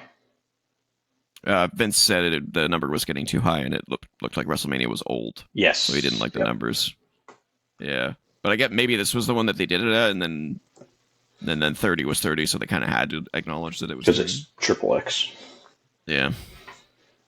But yeah, WrestleMania 29. Let's kick things off with the opening match, which was a 6-man tag team match. The Shield defeated the Big Show, Randy Orton, and Sheamus. And at the end of the match, Big Show turned on Orton and Sheamus because reasons for the 80th turn in his career. I think by my count, I have that as 87. 87? Yes, okay. 87. Right. I believe it. Match was 10 minutes, 30 seconds. Wasn't a great match. Not really sure.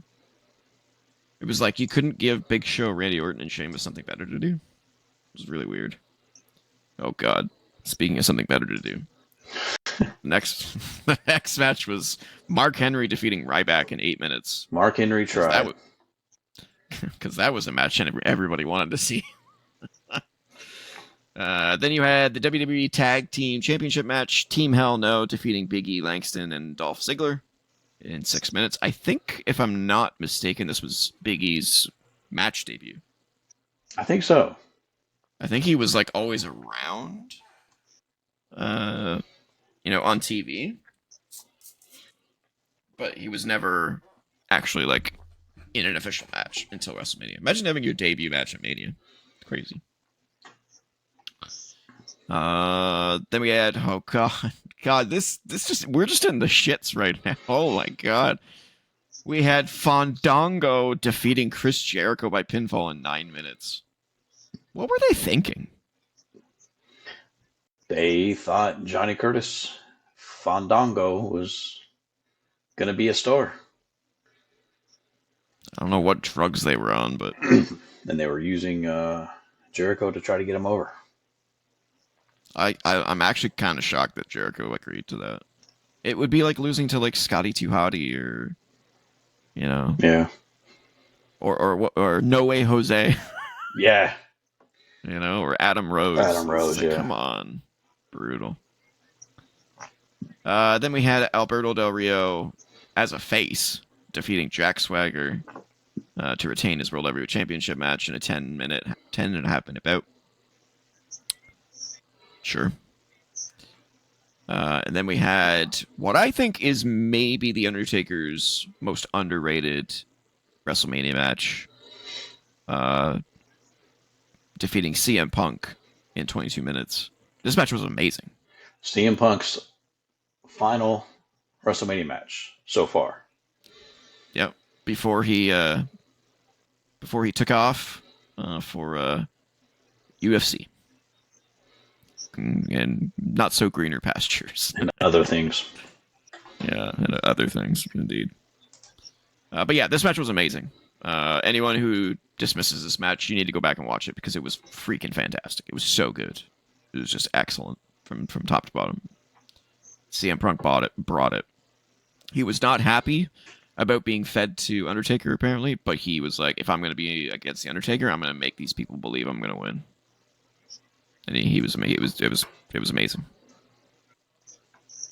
Then we had, God, I forgot about this match. We had Triple H defeating Brock Lesnar in a no holds barred match in just shy of 24 minutes. And once again, they put a stupid stipulation in this match. If Triple H lost, he would retire. Nobody believed Triple H was going to retire at this time. So this was stupid. The match wasn't that good. It wasn't that good. Brock would go on to have way better matches than this. And then we had, twice in a lifetime, John Cena defeating The Rock in 24 minutes. Just shy of 24 minutes for the WWE title. This match was just as good as the first one, I guess. The only thing notable about this match was apparently Rock was not happy about losing. I don't know what the story was there. And he also, I think he tore his abdomen in this match. Tore his abdomen off the bone. Yeah, on when he did the rock bottom, he did a little too big of a stretch. And did most of the match. Cena with the torn abdomen. Yeah, that's gotta suck. Yeah. Well, this was not a good show. It was a show. It was pretty rough. Honestly, if you were to tell me this was like some random pay-per-view and not a WrestleMania, I'd probably believe you. Because there's just so little to like about this. Yeah, this was pretty bad. Taker and Punk was great. Cena and Rock was fine for what it was, and the rest was very, very, very forgettable. Like you didn't even have like Intercontinental title on this card. You just didn't have anything on this card. It was really weird.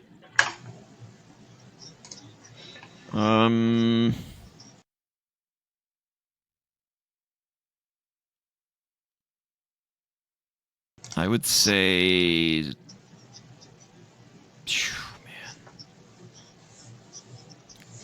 I would say top of Meh. Maybe lower than that. I don't know. Yeah, lower than that. It's not better than 25. I mean, 25 only had like one good match though. Taker and How many did this? This one had two decent matches. I'd put one absolutely fantastic match above two decent. Two decent ones. Especially when it's Undertaker, Shawn Michaels. All right, so above 2,000 then? Yes.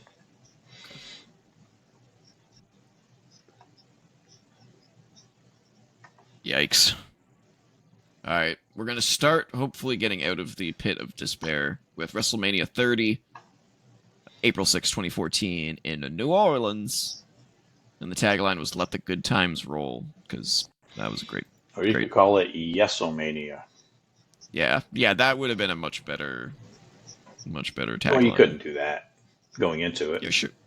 Well, that's true. Yeah, in hindsight, I guess. Yeah. So the show opened with Daniel Bryan defeating Triple H in a almost 26-minute classic, and he was added to the main event, making the main event Daniel Bryan, Batista, and Randy Orton for the World Heavyweight Championship. This was a good match. I think it was a little too long, though. Yeah. But it was good. Then we had the Shield defeating Kane and the New Age Outlaws. Why were they on the card in this? Oh my god. And it was less than 3 minutes long. Yep. This is so frustrating. This is the best you could do with the Shield 2 years in a row. Good lord. They got to then we had, yeah. Then we had the first ever Andre the Giant Memorial Battle Royal, which it's saying here it was a 31-man Battle Royal. So it had, you count for me. You count for me, all right? Yep. So we had Cesaro, Big Show, Yoshi, Brad Maddox, Brodus Clay, The Great Khali, Zack Ryder, Darren Young, Drew McIntyre, Jinder Mahal, Heath Slater, Mark Henry, Titus O'Neil, The Miz, Santino Marella, Xavier Woods, Damian Sandow, Justin Gabriel, David Otunga, Big E, Fandango, R-Truth, Sin Cara, Tyson Kidd, Goldust, Cody Rhodes, Rey Mysterio, Kofi Kingston, Dolph Ziggler, Alberto Del Rio, and Sheamus. Yeah, that's 31. Yep. Why would they pick 31? That's all the people they had left on the roster. Wow. No, I don't know. I mean, maybe. I genuinely probably not too far off, but you would think 30 would have made sense because it's WrestleMania 30. But yeah. Whatever. So Cesaro won by last eliminating the Big Show, as I said, in 13 minutes 25 seconds. This match sucked. The ending was cool though. Yeah, the ending Cesaro, was cool. Yeah, he literally picked up the Big Show and slammed him over the top rope. Yeah, it's fucking crazy. And then they didn't capitalize on that moment for Cesaro whatsoever. And Cesaro, well, the man has no charisma. No, he doesn't. Then we had John Cena defeating Bray Wyatt in 22 minutes, 25 seconds. Which was fine. Yeah, it was fine. It was the whole Bray trying to bring John Cena's hate out. Yep. Yeah, it was fine. He should have done then that. We had... Oh, wait, he can't. Oof. Yikes. Spoiler alert. Yeah. He's dead. Yeah. Yes, he is. Wow, that went dark quick. Jesus. What happened? Yes, he's very much dead. And John Cena is very much a heel now. Yes. Then we had the most shocking WrestleMania moment of all time. Yes, I would say so. Brock Lesnar defeated The Undertaker to end the streak in 25 minutes in a not good match. Now, to be fair, The Undertaker did get severely concussed. Not too far into it. He got dinged. I really wish they would have called an audible. Because Lesnar had to have known that Taker was dinged. He had to have known that something was wrong. You know? Yeah, like, why did he... He wasn't all there, but... I mean, Undertaker was saying that he was good, and he was up, and he was moving. Yeah. It's such a shame. It's such a shame. But it did create a memory that lasts forever, but I don't know if that was the right call. Then we had the Vicky Guerrero Invitational for the WWE Divas Championship, where AJ Lee successfully defended her title against Oksana, Alicia Fox, Brie Bella, Cameron, Emma, Eva Marie, Layla Naomi, Natalia, Nikki Bella, Rosa Mendez, Summer Rae, Tamina, in 6 minutes, 48 seconds. No one cared. Yeah. Brutal. And then we had the triple threat match for the World Heavyweight Championship with Daniel Bryan defeating Batista and Randy Orton by submission in 23 minutes, 20 seconds. This was a great match. Yep. It was great. Definitely a celebration, big celebration in the show. Yeah, it was great. Another not great card. Not great. It's very average. Very average. Yeah, this is another Matt Column one. Yikes. I mean, there's really only one great match on this card. It's the main event. I mean, I like the streak match, Undertaker and Braun. Did you like the match, or did you like the moment though?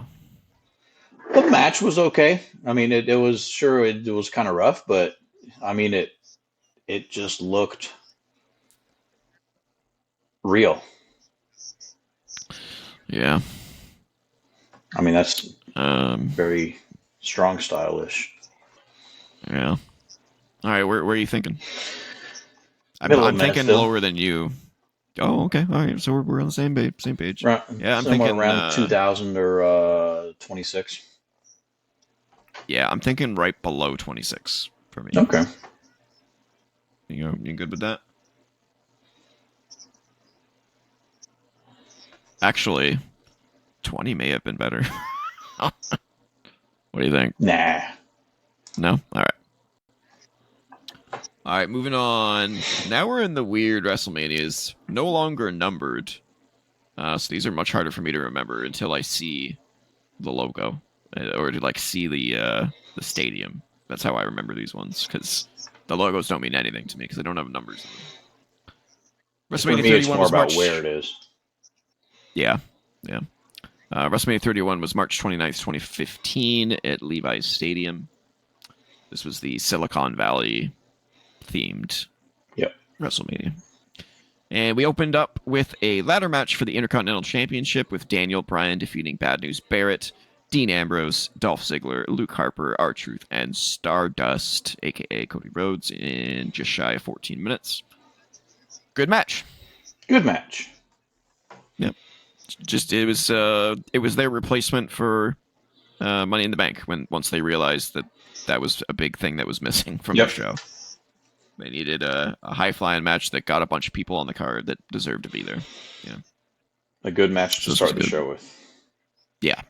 It was a good match to start the show. Then we had Randy Orton defeating Seth Rollins in 13 minutes, 15 seconds. Pretty good match. Most notable thing about it was the backdrops. Oh, well, yeah. The backdrops that Orton gave to Jamie Noble and Joey Mercury on the tables on the outside, and then the super RKO to Seth Rollins that he reversed from the curb stomp. Or sorry, just the stomp, as they call it now. Then we had what I think is a pretty classic match. Triple H defeating Sting in a no DQ match, lasting just shy of, just over 18 and a half minutes. I think they... Yeah, go ahead. A lot of people hate this match. Yeah, so I actually really like it. I just think that they missed a huge opportunity to advertise it better. Because when going into this match, I'm like, okay, we got Triple H and Sting, cool. But then it kind of transformed into like this WWE versus WCW kind of a thing. Yeah. Where it was like DX versus NWO. Yeah. And it was like, why didn't you like frame it that way leading into WrestleMania? I think it was a missed opportunity.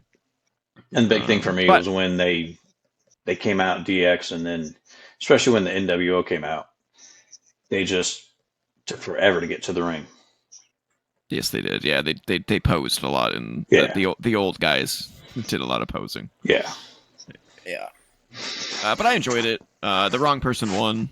Triple H didn't need to win it, but that was basically Vince saying, "Yeah, guess what?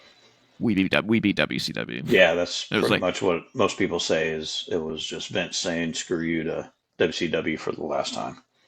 yeah, it's like, get over yourself, Vince. Sting should have won.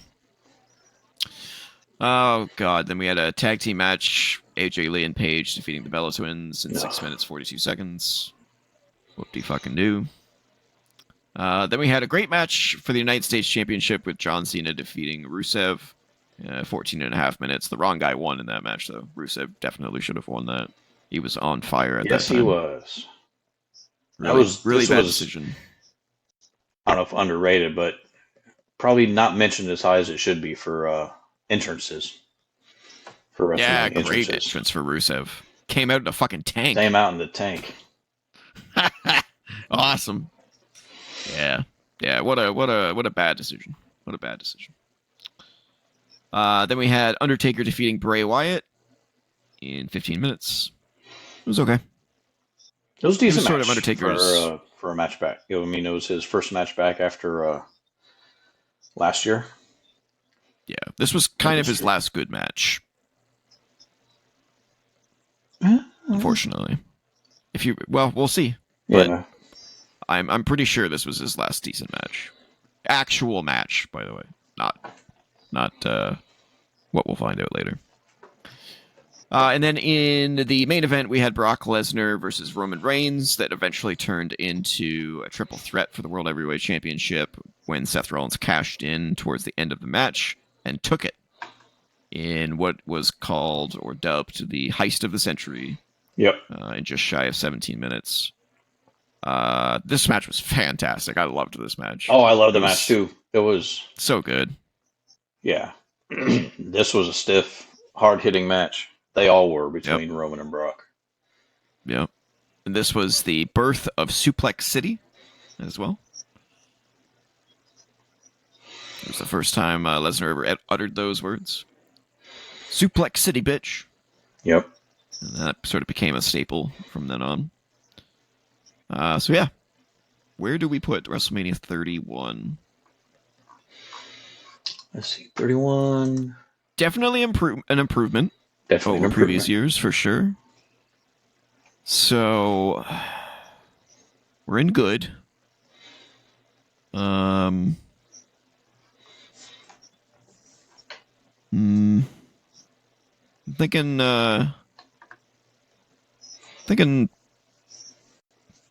top of good. Okay, yeah, I'll take it. Yeah, you're like that? All right. Yeah. So I don't think it was great. You know, we had some downsides here, you know. And some of the wrong people won. So it's like that really took away from it, but it was still pretty good. All right, there we go. WrestleMania 32. Oh god, I thought we were getting better. I distinctly remember this one not being good. So let's take a look at this one. So this was April 3rd, 2016 at AT&T Stadium. I believe, if I'm not mistaken, this was the one that was the highest attendance in WrestleMania history. Yes. They claimed like 101,000 or something stupid like that. Yeah. Yeah. It says here the attendance was 80,000 though. Meltzer says it. Yeah, Meltzer says 80,709 was the number of fans who went in the building. So it's tough to say how accurate any of these numbers really are. But the show opened with another ladder match for the Intercontinental Championship, and in an unexpected turn, the late entry of Zack Ryder to the match ended up winning, defeating Kevin Owens, Dolph Ziggler, The Miz, Sami Zayn, Sin Cara, and Stardust in a 15-minute bout. Woo, woo, woo. Yeah, it was awesome to see him win. He deserved a moment, and he got it. You don't agree? Never got it. Never got Zack Ryder. You never got it. Nope. I mean, I'm not going to sit here and tell you I'm a huge fan of Zack Ryder, but he did do a lot of good shit, you know, and he put a lot of effort in, and he deserved to have a moment of some kind at some point. You know, if Santino Marella got one, Zack Ryder sure should have. Okay. That's my thoughts. I I'll allow it. I can't remember who he replaced in the match. Someone was removed from this match in the week leading up to WrestleMania, and he was the one who replaced him. And I don't know. Let's see who replaced Zack Ryder, or who? Let's see, who did Zack Ryder replace at WrestleMania 32? Let's see. Neville. Neville was supposed to be in that why match. he turned so angry. Because he got screwed out of now that he's match. An angry pack.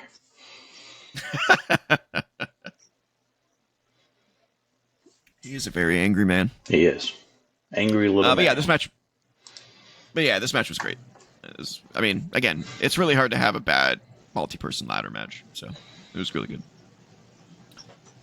Then we had Chris Jericho defeating AJ Styles in 17 minutes, 10 seconds. Once again, this was like the wrong person won. Yeah, wrong person won, but still a fantastic match. Still a great match, though, yeah. This was, again, something that felt like, all right, AJ, you're here, but you got to pay your dues, bro. We know you're big everywhere else, but this is the WWE, all right? Yeah. You're gonna work your way up, bro. So that was totally the Vince thing to do. Then we had, the 6-man tag team match. The League of Nations. Alberto Del Rio, Rusev, and Sheamus with King Barrett at ringside, defeating the New Day. Big E, Kofi Kingston, and Xavier Woods by pinfall. This match is notable for a couple of reasons. Number one, this was Barrett's last appearance as a wrestler in WWE before he was let go. Obviously, he eventually came back and is now a commentator for NXT. Or he was a commentator for NXT. Sorry, now he's on SmackDown, I think. And then the other notable thing about this match is that immediately after the match, Barrett cut a promo saying that the League of Nations is impossible to beat, and there is no better 3-man tag that could best them, which triggered Shawn Michaels, Mick Foley, and Stone Cold Steve Austin to come out and whoop the shit out of him. Which, kind of... it was cool. Don't get me wrong. It was cool, but I kind of feel like, why wasn't that just the match? Right, yeah. You know? Yeah. Like, what? Like, they should have just made that the match. No offense to the New Day, but it's just like, if you were going to do that... And didn't Woods eat a stunner afterwards, too? Yes, he did. When they tried to celebrate with him. Yeah. Stone Cold danced with Xavier. Yeah. he was dancing, and then he's like, "Fuck you," and a stunner. That's so funny. Then we had a really bad no holds barred street fight between Brock Lesnar defeating Dean Ambrose in 13 minutes. Oh, Brock was pissed at Dean for this. No, Dean was pissed at Brock. So, well, I guess it depends on who you believe. Dean was trying to get Lesnar to prepare for this match, and Brock just wanted to call it in the ring. And Dean's like, I can't make Lesnar do anything, so I guess I'll just go along with him. And then this match just was shit. Yeah, the match because of shit. it. It was so bad. Lesnar just beat the shit out of him. Yeah, it was so boring. This was a no. First of all, them calling it a no holds barred street fight is so stupid. What's the difference between a no holds barred street fight and a street fight and a no holds barred match? They're all fucking same. Shut up. I hate this shit.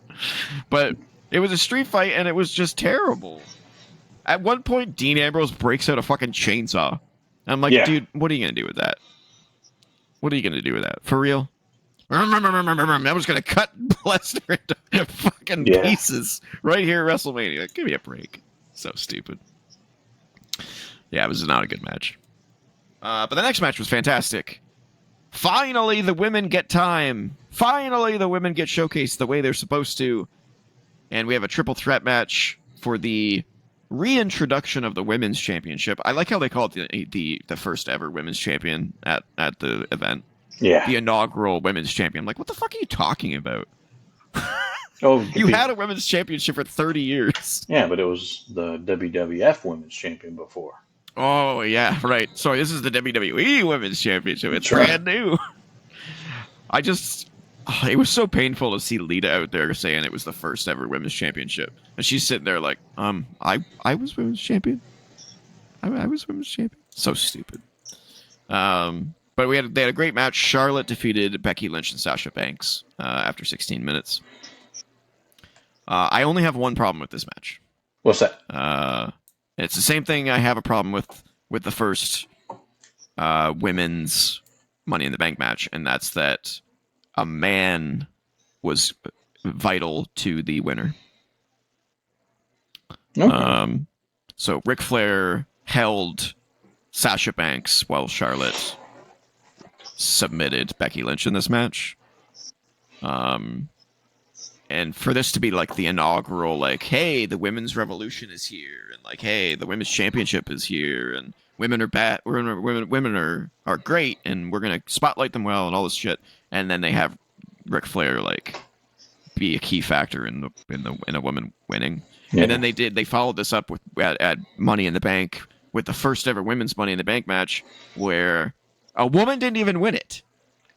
James Ellsworth climbs up the fucking ladder and gives it to Carmella. Yeah. And I'm like, that's how you win the first women's Money in the Bank match? Fuck off, Vince. Seriously. Right. Well, fuck yourself. So I don't like that shit. But the rest of the match was fantastic. I'm glad I got that out. That was festering in my chest for a long time. How's the rant sitting in there, huh? Yeah, it was sitting there, yeah. And then we had The Undertaker defeating Shane McMahon in a Hell in a Cell match. That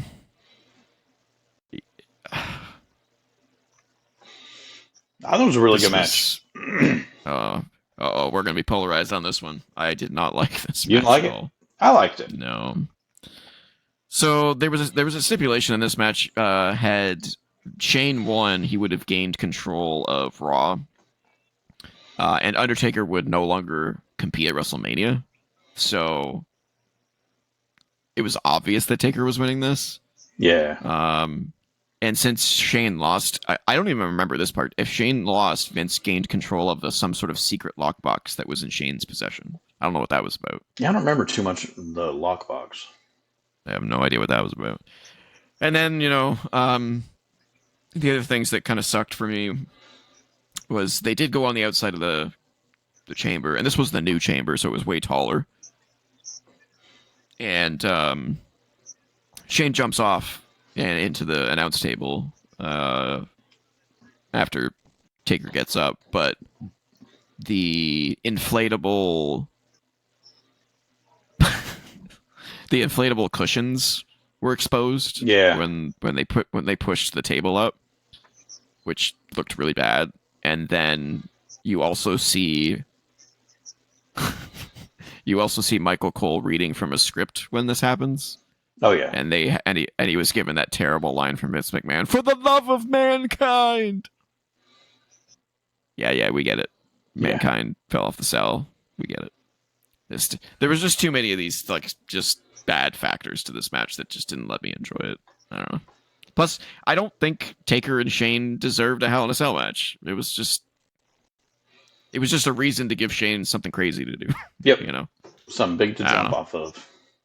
Yeah, exactly. Crazy motherfucker. So yeah, I mean, some people like it. I'm not a fan of it, but I was a fan. To each their own, right?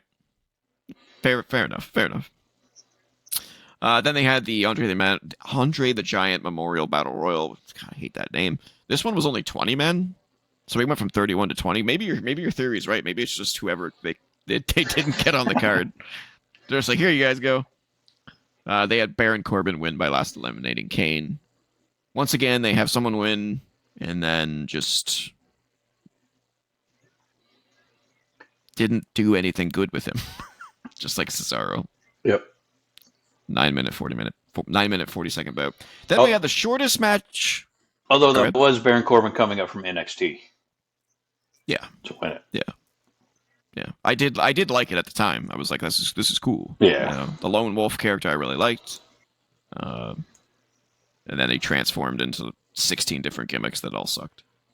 Hey, Bum Ass Corbin was good. Bum ass Corbin. I like me some bum ass Corbin. That's funny. Then we had the shortest match in WrestleMania history with The Rock defeating Eric Rowan in 6 seconds. This segment was actually pretty entertaining. Kind of. So The Rock comes out in the most elaborate, stupid entrance I've ever seen in my fucking life. Comes out with a fucking flamethrower and a big rock sign, lights it on fire. Oh, Takes 18 minutes to get to the fucking ring. I'm like, what are you doing? What is this shit? This is so stupid.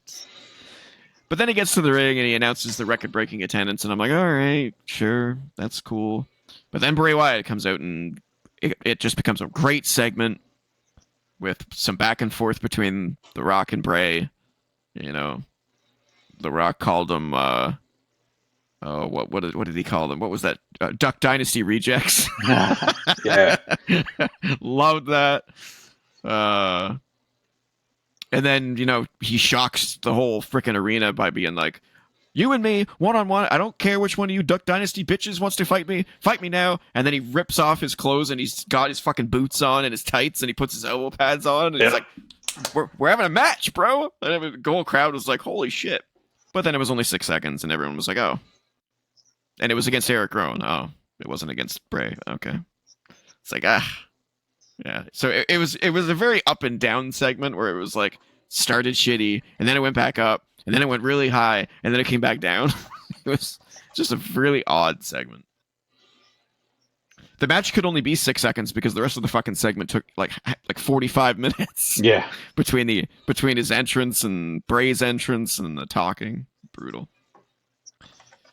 Oh, God. And then we had one of the worst main events in WrestleMania history once again. Roman Reigns defeating Triple H for the World Heavyweight Championship in 27 minutes. Brutal. I don't know what was with Triple H in this era, but it seems like every match he had was like a 50-50 shot of being garbage. Yeah. It's really weird.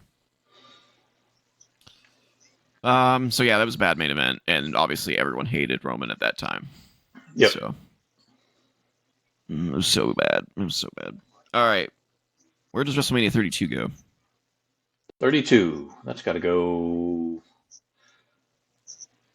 We got some good stuff in here. We got a good ladder match. Jericho Styles was good, although the wrong guy won. We had that really cool moment with Foley and Stone Cold and HBK. The Lesnar match sucked. We had a great women's triple threat with a really bad ending. We had the polarizing Taker Shane match. We had that polarizing Rock segment and a really bad main event. I mean, I'd put it bottom of good. It wasn't. Yeah, I'm okay with that. It was better than meh. Yeah, I'm okay with that. All right. WrestleMania 33, The Ultimate Thrill Ride. April 2nd, 2017 in Orlando, Florida again. This is the one with the roller coaster in the set. One of the best sets in WrestleMania history. That ramp was fucking huge, though. Yeah, it was. Those people, the wrestlers hated that ramp. They're like, this thing is like a marathon run before your fucking match. No, two people who didn't mind it being that long, and that was, the surprise entrance. Oh, yeah. They enjoyed it. Yes, they did. Yep. It was like to soak in the cheers for the whole ride down. Yep. All right. The event started with a very odd choice. AJ Styles defeating Shane McMahon in 20 minutes. The match was fine, but it was like, why was it given 20 minutes? Shane McMahon's not a wrestler. I don't think he can do 20 minutes in a regular match. Definitely don't mind AJ Styles getting 20 minutes at WrestleMania, but yeah, not against Shane. Yeah, it's kind of strange. The match was fine, but not a great opener. Yep. Then we had Kevin Owens defeating Chris Jericho for the United States Championship in 16-minute bout. Was this the one where where Kevin Owens was Universal Champion for a long time? He was, and then before this, obviously Goldberg beat him. Right. Yeah. this match was originally supposed to be for the title, but then that happened. Yeah. Jericho. Yeah, Jericho was pissed about it. Yeah, this was the reason he left WWE. And then he was pissed about them putting him second. Yeah, he was like, how do I go from having the best storyline and the best feud of the year to being second on the card at WrestleMania? No. I agree. I mean, yeah, but it really though. I don't know, man. I agree. I mean, look at what's happening to Drew McIntyre. Then same shit. Go out there with a chip on your shoulder and have the best match of the night. That's fair. Don't be a bitch about it. And they did not. No, they did not have a great match. This one broke my heart, to be honest with you, because this is the WrestleMania where Kevin Owens went backstage and asked Vince what he thought, and Vince just turned to Kevin and said, no. Yeah. And Kevin just sat there staring into the void, heartbroken. Yeah. And I was like, oh my God. Can you imagine? You know? Can you think about how much that he must have been devastated. Yeah. Remember, he's, you know, like yeah, go ahead. I was gonna say, like, Vince is like a mentor practically to a lot of these people. And this is the biggest night of the year. And Kevin goes from being on top of the fucking planet as Universal Champion with the best storyline going, goes to WrestleMania without the title, beats Chris for the United States Championship, and then Vince basically says, you're not even worth talking to right now. It was so bad. Yeah. Like, that felt so bad for him. So you remember earlier... I can't believe they showed that. Sorry, I keep cutting you off. remember earlier, I can't remember which one it was, but we were talking about why would they put the Undertaker match in the middle of the card? Mm-hmm. That's how the Undertaker felt having that match. Yeah. He's like, what the fuck? They're gonna put me in the middle of the card? Yeah. I'll fucking show them. And his attitude was, I'll go out and that's fair. Have the best match of the night. And that's fair. Arguably it was. Yeah, that's fair. But, Jericho was a little sourpuss. Yeah. And he kind of just left with his tail between his legs, went to AEW. And Kevin Owens was like, "No, I'll stay. I got something to prove." And look at him now; he's like, he's doing really well now. He'll have a second match on the card with Randy Orton. yeah, probably. Yeah. But look at what he's done. Yeah, he's been amazing this year. Him and Sammy can beat the Usos. Main event night one. He wrestled Stone Cold. He's night one. Yeah, in the main event. Yeah, which we'll get to. Next up, we had a fatal 4-way elimination match for the Raw Women's Championship with Bayley defeating Charlotte, Nia, and Sasha in 12 minutes. I'll be honest with you, I don't remember this match. I don't remember too much about it either. Weird. Very weird. Some big names in that match for it to be forgettable. Then we had a huge fatal 4-way tag team ladder match for the Raw Tag Team Championship with the returning Hardy Boys, who got one of the loudest pops in WrestleMania history. Yep. Defeating Luke Gallows and Carl Anderson, Cesaro and Sheamus, and Enzo Amore and Big Cass in 11 minutes. Remember them?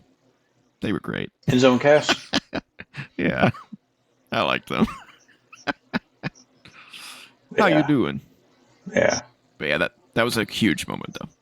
Must have sucked for the people in the ring, though. Worked their ass off all year, and then the Hardys come back and are like, nope, these titles are mine, bitches. Yep. Yeah. It's a little unfortunate. Well, get over, and you can...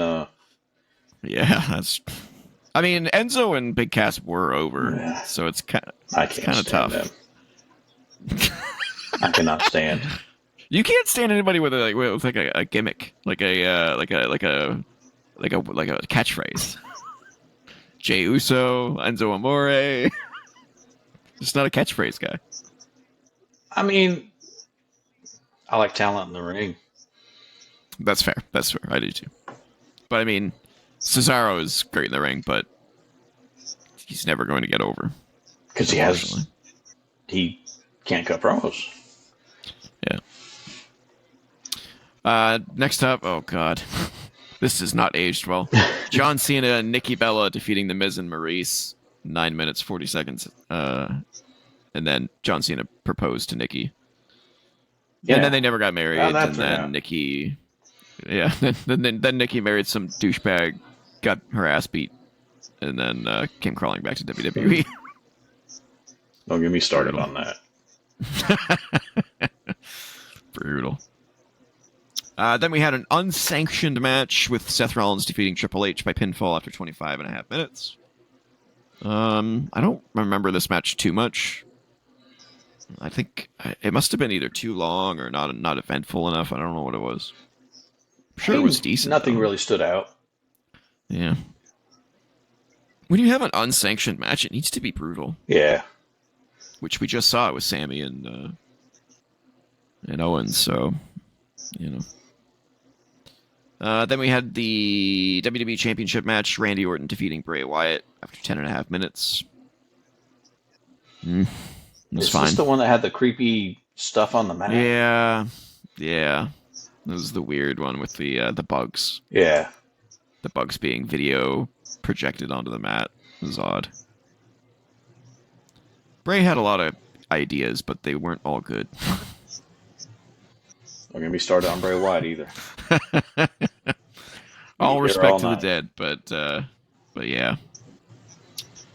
Then we had Brock Lesnar defeating Goldberg for the Universal Championship in 4 minutes, 45 seconds. Sure.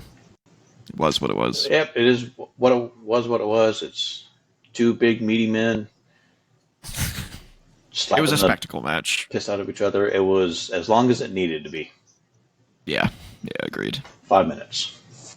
Definitely, I would say the second best match that they had.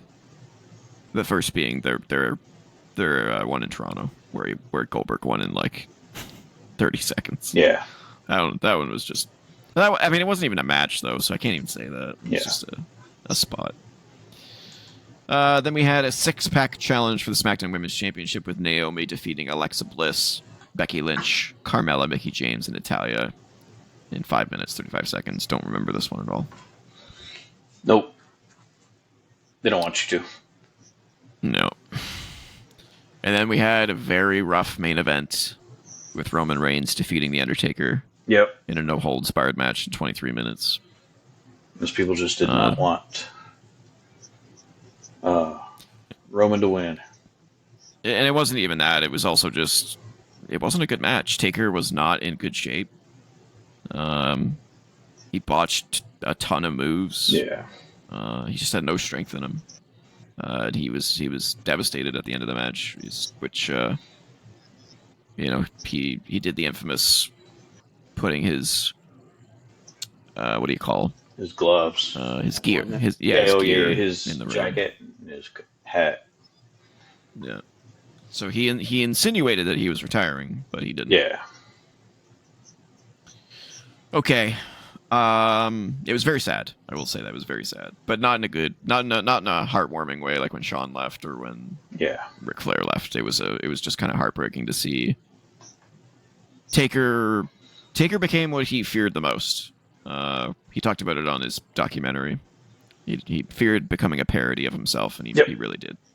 Unfortunately, he's a smart man, but he wasn't smart enough to avoid that fate. All right, where are we putting 33? It was. I'm thinking below 13. Okay. Ooh. That's not a bad spot for it. Yeah, you all right with that one? He's thinking. This is very important work. We gotta take this seriously, bro. I know. I am. I can tell. He's unsure. Unsure.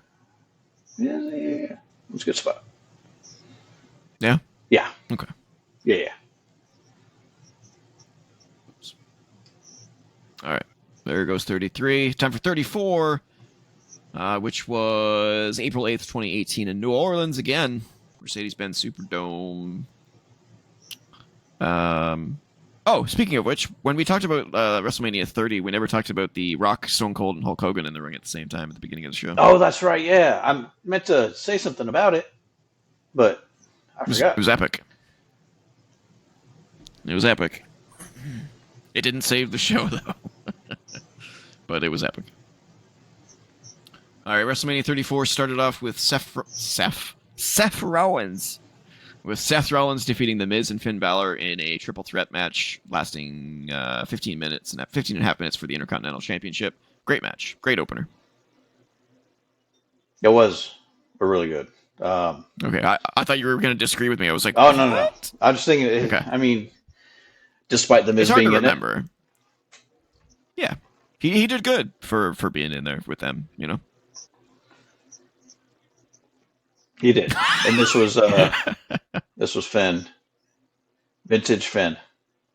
Yeah, before he kind of like became an enhancement talent. Before he became a parody of himself. Yeah. So good opener. Yep. Then we had Charlotte Flair defeating Asuka to retain her SmackDown Women's Championship in 13 minutes. And this was defeating Asuka's streak. Yeah, this was ending Asuka's streak, which I thought was the right thing to do, honestly, which is probably polarizing, but somebody needed to beat Asuka, and it felt like Charlotte was really the only one that could do that. Yeah, pretty much. You know, it kind of had to be done before she became a god. Yeah. You know, it was like you went through the entire NXT roster and then the entire SmackDown roster without losing. It's like we gotta end this at some point. But it was a good match.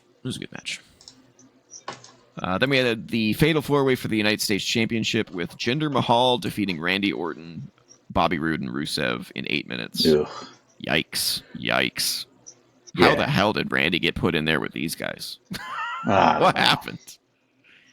It felt like this was the era of like, just throw Orton wherever. He's fine. Whatever he does is cool. It's like, why didn't you use Orton better? Holy shit. I know. It's kind of crazy. Then we had an amazing mixed tag team match with the returning Kurt Angle teaming with Ronda Rousey, defeating Triple H and Stephanie McMahon in a 20-minute drama classic, in my opinion. I mean, definitely, I feel like the best, well, up to this point, celebrity celebrity match. Yeah, I'd agree. Which, I mean, she, was obviously an athlete and MMA fighter and, in the combat sports realm, but, not actual pro wrestling. Yeah, this was better than history. the Floyd Mayweather match. Oh, yeah. Which was 100%. good in its own right. But, yeah, this was a great match. And debatably could be Ronda's best match in the company. Yeah, it's definitely possible. Yeah. Then we had a triple threat tag team match for the SmackDown Tag Team Championship with the Bludgeon Brothers defeating the Usos and New Day in almost 6 minutes. Forgettable. It was. Oh god, I've completely forgot about this one. Then the Undertaker defeated John Cena in a 2-minute 45-second squash match. Because reasons. This was when Cena was trying to call him out for a couple weeks, and he never answered, never responded, and finally that night he showed up. I'm gonna let Dante out. Uno momento.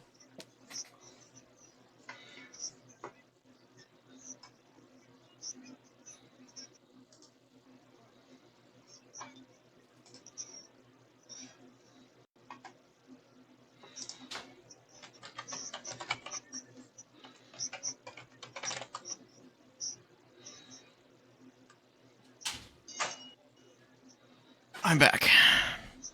Oh, hold on.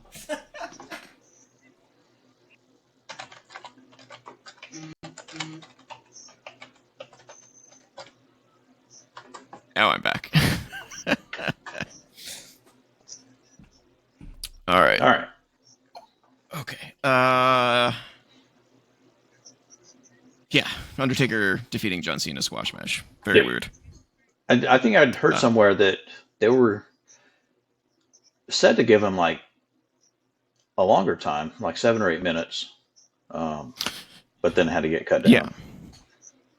Yeah, so it was scheduled for 15, and he trained for 45.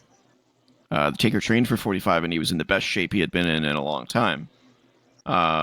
And then something went wrong, so they had to take away from their match. Yeah. According to Taker. I'm not sure which match went long, though, because it must have been the Angle-Rousey match. Must be. That was really the only one that was long. Yeah. You know. Not sure, though. Then we had Daniel Bryan and Shane McMahon defeating Kevin Owens and Sami Zayn. 15-minute bout. I don't really remember this match.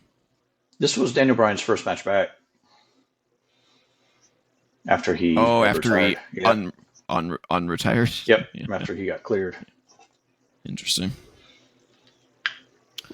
Then Nia Jax defeated Alexa Bliss to win the Raw Women's Championship in 10 minutes. This was a face, Nia Jax. She's never a face for me. I know, she's not. Hate that bitch. Yeah, I don't remember that match at all. Then we had AJ Styles defeating Shinsuke Nakamura to retain his WWE Championship in a 20-minute bout. Fantastic. And immediately after the match, Shinsuke turned heel with a low blow on AJ Styles. I'm not as high on this match as other people are, but I can understand why you like it. Yeah, it was a good match. A really good match. I liked it a lot. Yeah. I just was never really high on Shinsuke. So when everyone was like, "Oh, you got to see AJ and Shinsuke," I was expecting like an Undertaker HBK type magical moment, and I didn't get that from it. So I wasn't a huge fan of it, but it was fine for me. Oh God, I forgot about this one. Then Braun Strowman and a random child from the audience called Nicholas defeated Cesaro and Sheamus to win the Raw Tag Team Championship. Except he wasn't really a random. No. It was the son of a referee. I think. If I remember correctly. Son of a referee. Yeah, I was. Had it been a Make-A-Wish kid, I would have been more for it than it just being a ref's kid. Very odd. And then I hate repeating myself, but in one of the worst WrestleMania main events again, Brock Lesnar defeated Roman Reigns for the Universal Championship. You don't like Brock? Retain. That's what it is. Brock and Reigns are just really. I don't know. I mean, it definitely wasn't the best match. No. I'm glad Brock won, and so was the crowd. Because they were so sick and tired of Roman at this point. But I just felt like this was your main event? I don't know, man. I don't get it. I don't get it. Yeah. He basically just beat the shit out of Roman for 10 minutes and then pinned him. It was meh. All right, but where do we put 34?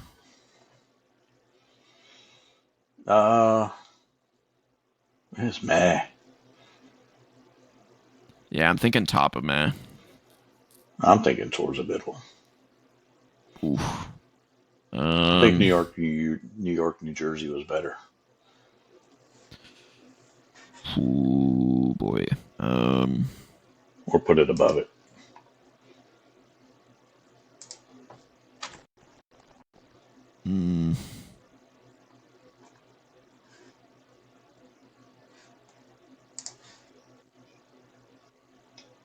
Where did you want to put it? Top of meh?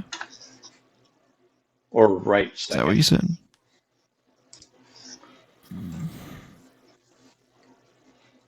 Or right below New York, New Jersey, the third in May. Yeah, yeah, yeah, I can do that. All right. Wow, we're getting there. We're so close. WrestleMania Getting there. 35, April 7th, 2019. Once again in New Jersey, MetLife Stadium. Ba-doop-ba-doop-ba-doo.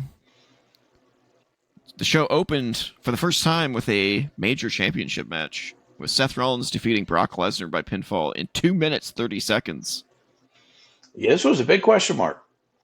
Why have Seth beat Yeah, Brock in 2 minutes? yeah.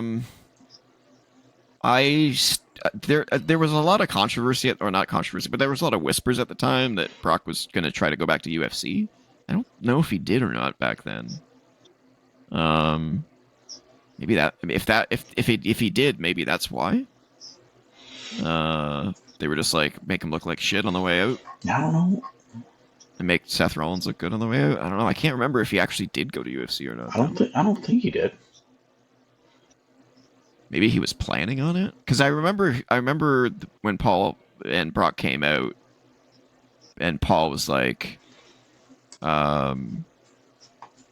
if we're not going to be the main event, then we're going to be on first, and then Brock's going to go where he's ultimately appreciated, which was like a reference to UFC. That's right. So I don't know if he actually ended up going, or if he was just thinking about it, and they were like, well, we can't really, if you're thinking about going to UFC, we can't really make you look great right now. Yeah. We need to look. So that's my best guess. It was a cool way to open the show, though. Very, really shocking way. Then we had AJ Styles defeating Randy Orton in 16 minutes. This was a pretty good match. It was a really good match. Yeah. Definitely put it in the top 10 on this card. Wow. Oh, on the card. Yeah, on this card. Well, considering there's only 10 matches on the card, I don't. Maybe 12. There was 4. Nope, there was. Oh yeah, you're right. 12. God, there was a lot of matches on this card. Jesus. Then we had a fatal 4-way tag team match for the SmackDown Tag Team Championship, with the Usos retaining against Aleister Black and Ricochet, Rusev and Shinsuke, and The Bar, Cesaro and Sheamus. This was a great match. This was really good. For a 10-minute fatal 4-way, this one actually is somewhat memorable. Yeah, it was.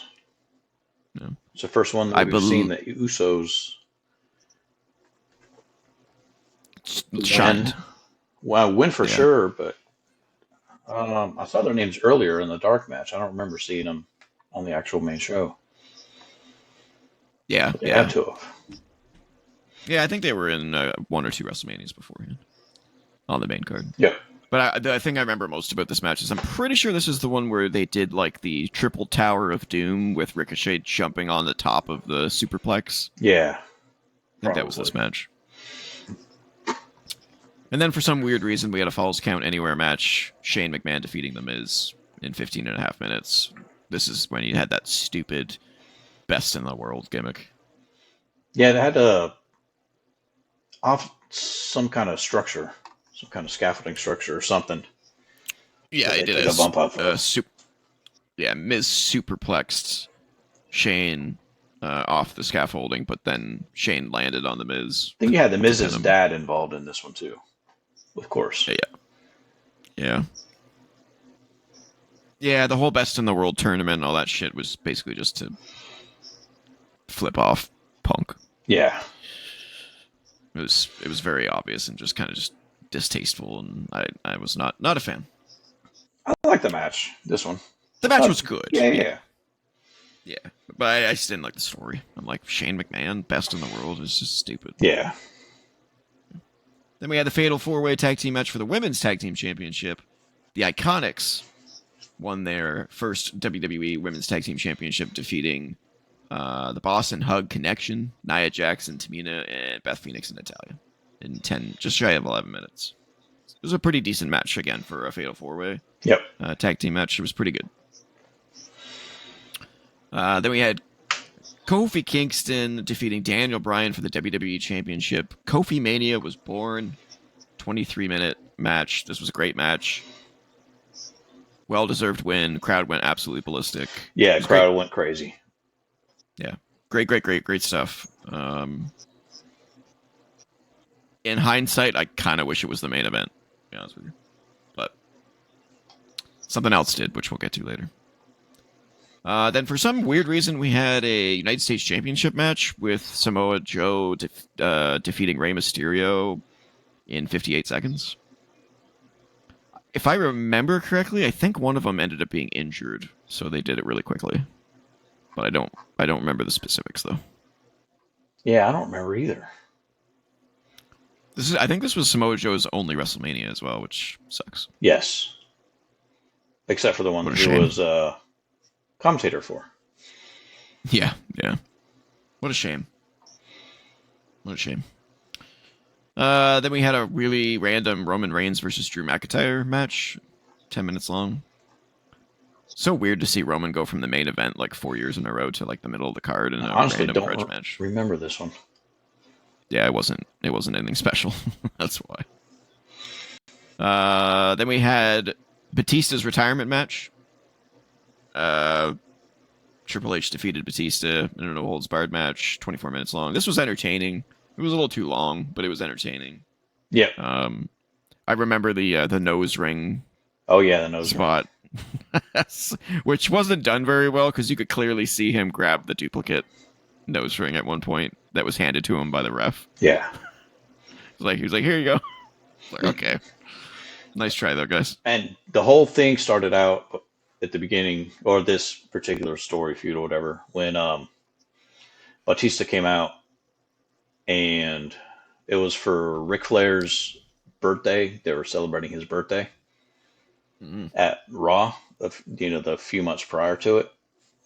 Yep. And Batista beat him up and dragged him out. That was in Atlanta, and I was there. Oh, cool. I was there for that one, yeah. How did the crowd react? Because I remember being like, oh, that looked they really beat impressive. The hell out of him. Yeah, Batista looked really good. Oh yeah, as a heel doing that shit. Yeah, really cool. So yeah, that was a pretty good match. I enjoyed that. Yeah, I really liked it. Now the next match, unfortunately, was really bad. Baron Corbin retiring Kurt Angle in 6 minutes. I mean, the match itself was probably better than people want to remember it for. Yeah, but of all people to retire Kurt Angle, you give it to Baron Corbin. The guy had already failed to get over 18 times, and you're like, here, defeat Kurt Angle, maybe you'll get over then. No, you won't. So stupid. Then you had the Intercontinental Championship match. The Demon, Finn Balor, defeated Bobby Lashley in 4 minutes. I don't remember this one at all. Didn't know the Demon was at this Mania. I remember the Demon having the WrestleMania match, but not. I remember he had one at, we'll talk about it later with Edge. Yeah. I don't remember this one. Weird. And then we had the main event, a winner-takes-all triple threat match for the Raw Women's and SmackDown Women's Championship. Becky Lynch defeating Ronda Rousey and Charlotte Flair to become Becky Two Belts. 21 minutes, 30 seconds. The match did not live up to expectations, I don't think. And it did end in a controversy with Ronda's shoulder popping up and getting a 3 count when she actually kicked out, technically, which was very unfortunate. Very. This was before Triple H kind of took over and told the refs, like, hey, if something goes wrong, don't count it. You know what I'm saying? And if something goes wrong, count it. Yeah, and if someone doesn't kick out, count it. Like, be a legit ref. Yeah. You know? So it's kind of unfortunate that this happened before that became a thing. And it's also really unfortunate that they didn't use that in a post storyline either. They never even acknowledged it. They never did. They did on the show. They did at WrestleMania because Corey Graves was like, whoa. Her shoulders were not down. What are we talking about? And then they showed it on the replay, and I'm like, oh, they must be doing something with this. This is like a Becky Ronda post. Yeah, they're gonna make WrestleMania feud out of it. And then they did nothing. And then Ronda got pissed off, and then 6 months later she left. All right, WrestleMania 35. Where are we putting this bad boy? This one's got some ups and downs. Meh. I'm thinking top of meh for this one. The ups were not They high weren't enough to super keep high. it out of. Yeah. Yeah, that's what I'm thinking. I'm thinking top of meh because at least like there were more positives than negatives, but the positives weren't huge. So I'm thinking top of meh.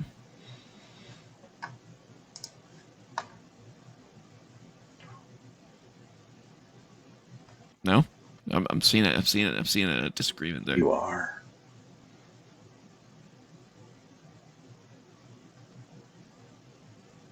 The lowest I would go would be like above 2,000.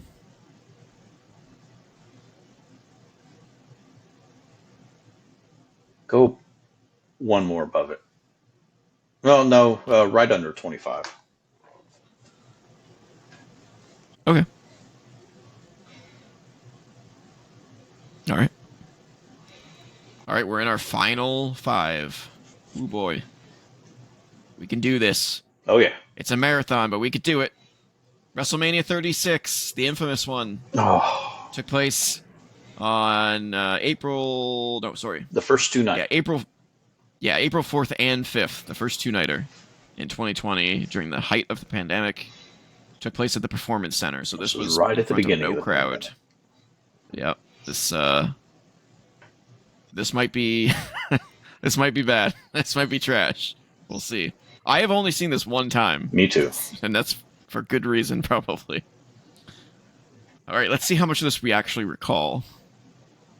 Night 1 started off with Alexa Bliss and Nikki Cross defeating the Kabuki Warriors for the Women's Tag Team Championship in 15 minutes. I do remember this match. It was okay. It was okay. Then we had Elias defeating King Corbin in 9 minutes. I don't remember that at all. I don't. Doesn't even register. Wow. You know. Doesn't even register. I didn't even know Elias had a match at WrestleMania. That's crazy. Oh, you know what we didn't reference at 35 was Elias's segment with John Cena. Oh, that's right. Doctor of Thugonomics at WrestleMania. Yep. 35. Always nice to see the doctor, the good doctor. Yeah, the good doctor. Then we had Becky Lynch defeating Shayna Baszler to retain her Raw Women's Championship. This was a good match. This was when they were building Shayna as a badass. Yes, actually, I do remember that now. Yeah, but she didn't win. No. Then we had Sami Zayn successfully defending his Intercontinental Championship against Daniel Bryan in 9 minutes. Sammy with his whatever conspiracy theory. Oh, is that what he was doing? Okay. Yeah, it was when he was with Cesaro and Shinsuke. I don't remember this at all. This was the when he first came back with the beard. Okay. When he first had the beard. All right. I don't remember him being with Cesaro and Shinsuke or Daniel Bryan being with Drew Gulak at all. This is completely... Didn't even know Daniel Bryan had a match at this WrestleMania. It's crazy. Yeah, I don't forget. And nonetheless, he was with Drew Gulak. Yeah. Then we had a triple threat ladder match for the SmackDown Tag Team Championship. However, I believe, if I remember correctly, 2 of the tag teams had an injured member of their team, so it ended up being a like a triple threat match. Yeah. Instead of 3 teams, so it was John Morrison versus Jimmy versus Kofi because Jay was injured, and I think must have been the Miz because Kofi Kingston was from New Day, so he had Xavier and E. So I'm pretty sure they were fine. What's this? Oh, hey, jeez. There's an explanation right here. This match was scheduled to be a tag team triple threat match, but due to the Miz contracting an illness, so probably COVID, he was removed from the card, and the match was changed to a standard triple threat, with one participant from each team. So it was only Miz that was unable to compete. Okay. Interesting. That must have sucked for Jay and Xavier and Big E. Yeah, definitely. Like, one guy got taken out, so they're like, well, none of you can wrestle at WrestleMania now. That sucks. But it was a good match, though. It was a good match. I kind of want to revisit that one because it's so weird seeing Jimmy in this match of the 2 guys. Even back then, Jay kind of stood out more than Jimmy, so It's interesting. Then we had Kevin Owens defeating Seth Rollins in a no DQ match that lasted 17 minutes. I don't remember this match. No, I don't remember this one either. Didn't even know that was a thing. I do. They kind of fought all around the arena. PC. There was some kind of prop, some kind of sign or something that he jumped off of.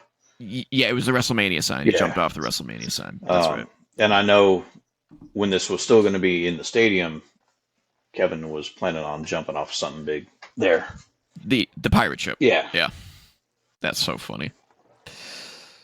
All right, then we had Braun Strowman defeating Goldberg for the Universal Championship in 2 minutes. I do remember that. Oof. It was very weird to see Braun Strowman win a major title. So you decided to give him a title in front of nobody? Right. No, I had to get it off Goldberg. Yeah, that's true. And then we had Undertaker's official last match. He defeated AJ Styles in a boneyard match, a cinematic match, 24 minutes long. It was very entertaining. Oh, yeah. This was definitely the highlight of the night. Yeah, agreed. Night 2 started with Charlotte Flair defeating Rhea Ripley in a 20-minute bout for the NXT Women's Championship. Really? For the NXT title? That's so weird. Yeah, Charlotte won the Royal Rumble and opted to go for Rhea's title. Yeah. That's weird. It was a good match, though. A precursor to a much better match, though. Match of the night. Yep. Aleister Black defeated Bobby Lashley in 7 minutes. Don't remember that one. Nope. at Lana. All. Nothing. With Lana, with Bobby. Oh, yeah. Weird. Then Otis defeated Dolph Ziggler in 8 minutes. Don't remember that whatsoever either. Why was Sonya Deville with Dolph Ziggler? Because Otis was with Mandy Rose. Okay. So why was Mandy Rose not with Otis in this match? That's so fucking weird. This Mania was so confusing. Then we had Edge defeating Randy Orton in a last man standing match that lasted a fucking 37 minutes long. This dragged. It really This was so long. Yeah, it was. It took way too long. Not having fans killed this match. Yeah, it was way too long. And it killed. It killed their feud. Yeah. Not being in front of fans. Although they still went on to have the greatest wrestling match ever. Yeah. But still with no fans, so it just absolutely killed it. Yeah. Then that Street Profits defeated Angel Garza and Austin Theory. What the hell are they doing to I don't know. Tag team? The fuck is happening at this WrestleMania? 6 minutes, 20 seconds. Then Bayley defeated Sasha Banks, Lacey Evans, Naomi, and Tamina in a fatal 5-way elimination match for the SmackDown Women's Championship. She retained. Took 19 minutes. It's not ringing any bells. No. This one does, though. The Firefly Funhouse match, where Bray Wyatt defeated John Cena in 13 minutes in a weird fucking cinematic fever dream. Yeah, this one was quite weird. It was entertaining, but it was very strange. Yeah. It wasn't a match, it was a segment. Yeah. It was very weird. They tried 2 cinematic matches, and this one only one worked. It's one worked, and this one was just it was entertaining, but it was just not a match, so it was just really weird. Yeah. Then we had Drew McIntyre defeating Brock Lesnar for the WWE Championship in 4 minutes. Why does it say that Drew McIntyre then defeated the Big Show in 6 minutes in a dark match?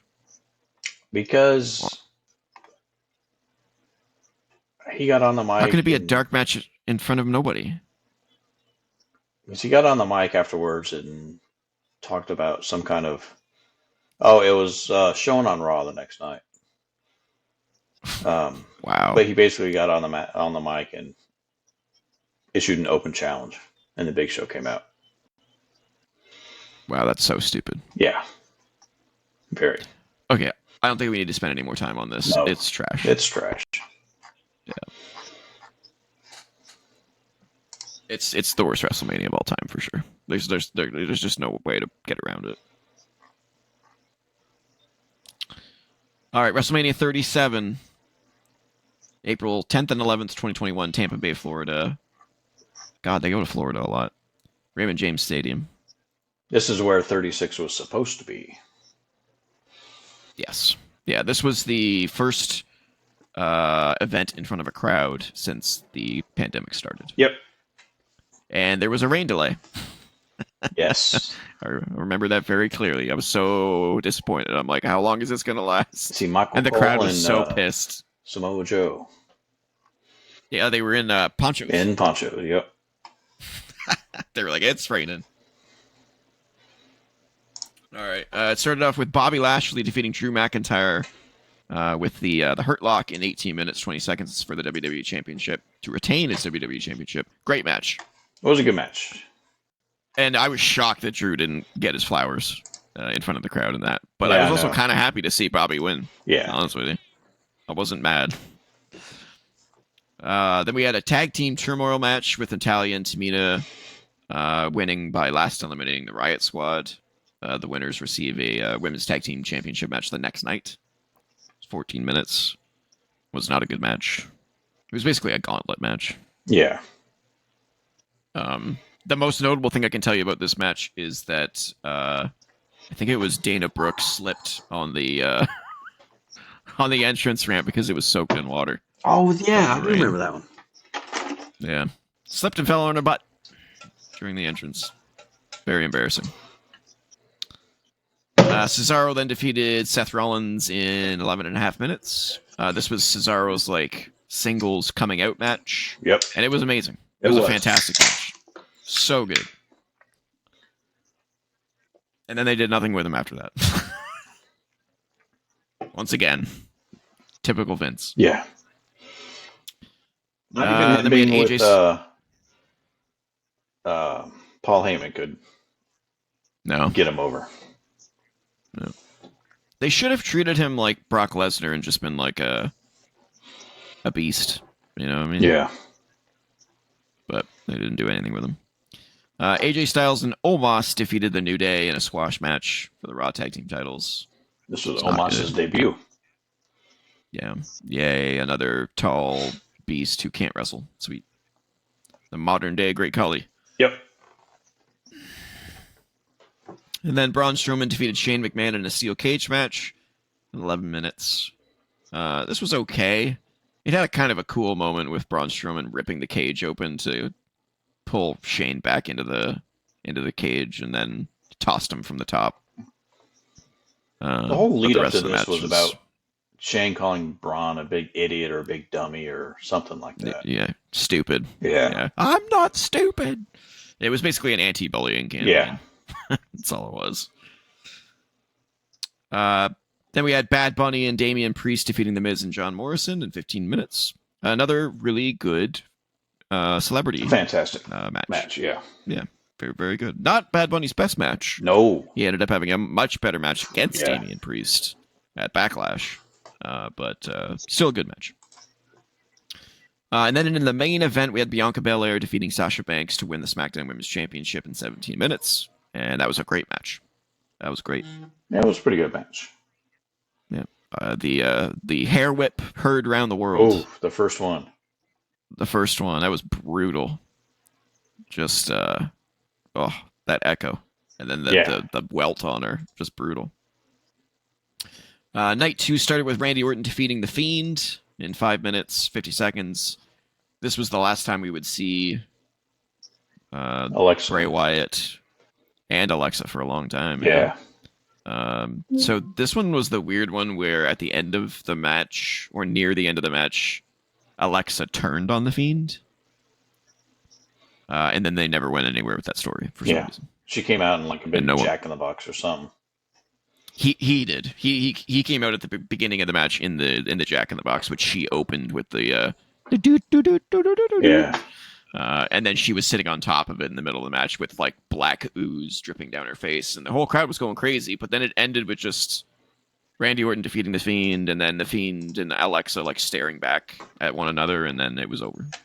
And the crowd was like, "What the fuck was that? Yeah. What the fuck was that?"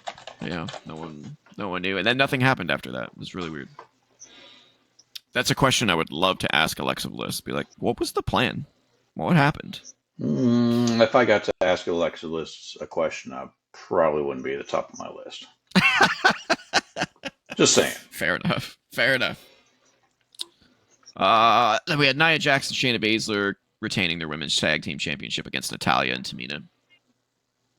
So basically, they had that whole tag team turmoil match for no reason. Yeah. It was weird.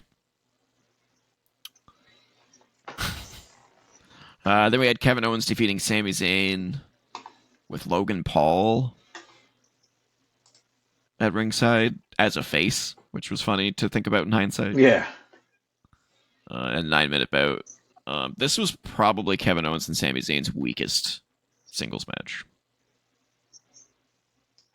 Yeah, probably was. They've had some great bouts, and this was just kind of. Honestly, I forgot about this match. I forgot they had this match. I know. WrestleMania. I know. That's how meh it was. Then we had Sheamus defeating Riddle for the United States Championship in a 10-minute bout. This was great. It was a good match. Hard hitting. Very hard hitting. Sheamus hit him with a brogue kick in midair when Riddle was in midair doing a backflip off the middle rope. And he legit hit him and busted his lip open. Pretty crazy. Then we had the Nigerian drum fight for the Intercontinental Championship with Apollo Crews defeating Big E in 6 minutes, 50 seconds. I actually really liked this, and I really liked Apollo Crews' gimmick with the Nigerian... Yeah, with Commander whatever they called him. Yeah, like I didn't really need Commander Aziz in there. I thought he was kind of weak, but I liked Apollo Crews having a character, and it really made him stand out. Why it didn't go anywhere, I don't know, but I liked it. And I thought the match was pretty decent. There was a really crazy spot where I can't remember who did the move on who. I think it was Big E did like a side effect on Apollo Crews off the apron onto the steps. It was nasty. Then we had Rhea Ripley defeating Asuka for the Raw Women's Championship in 13 minutes in a great match. Great match. Very good match. Really good. Yep. And then finally we had the main event. A triple threat match for the Universal Championship with Roman Reigns retaining against Edge and Daniel Bryan, pinning both of them at the same time.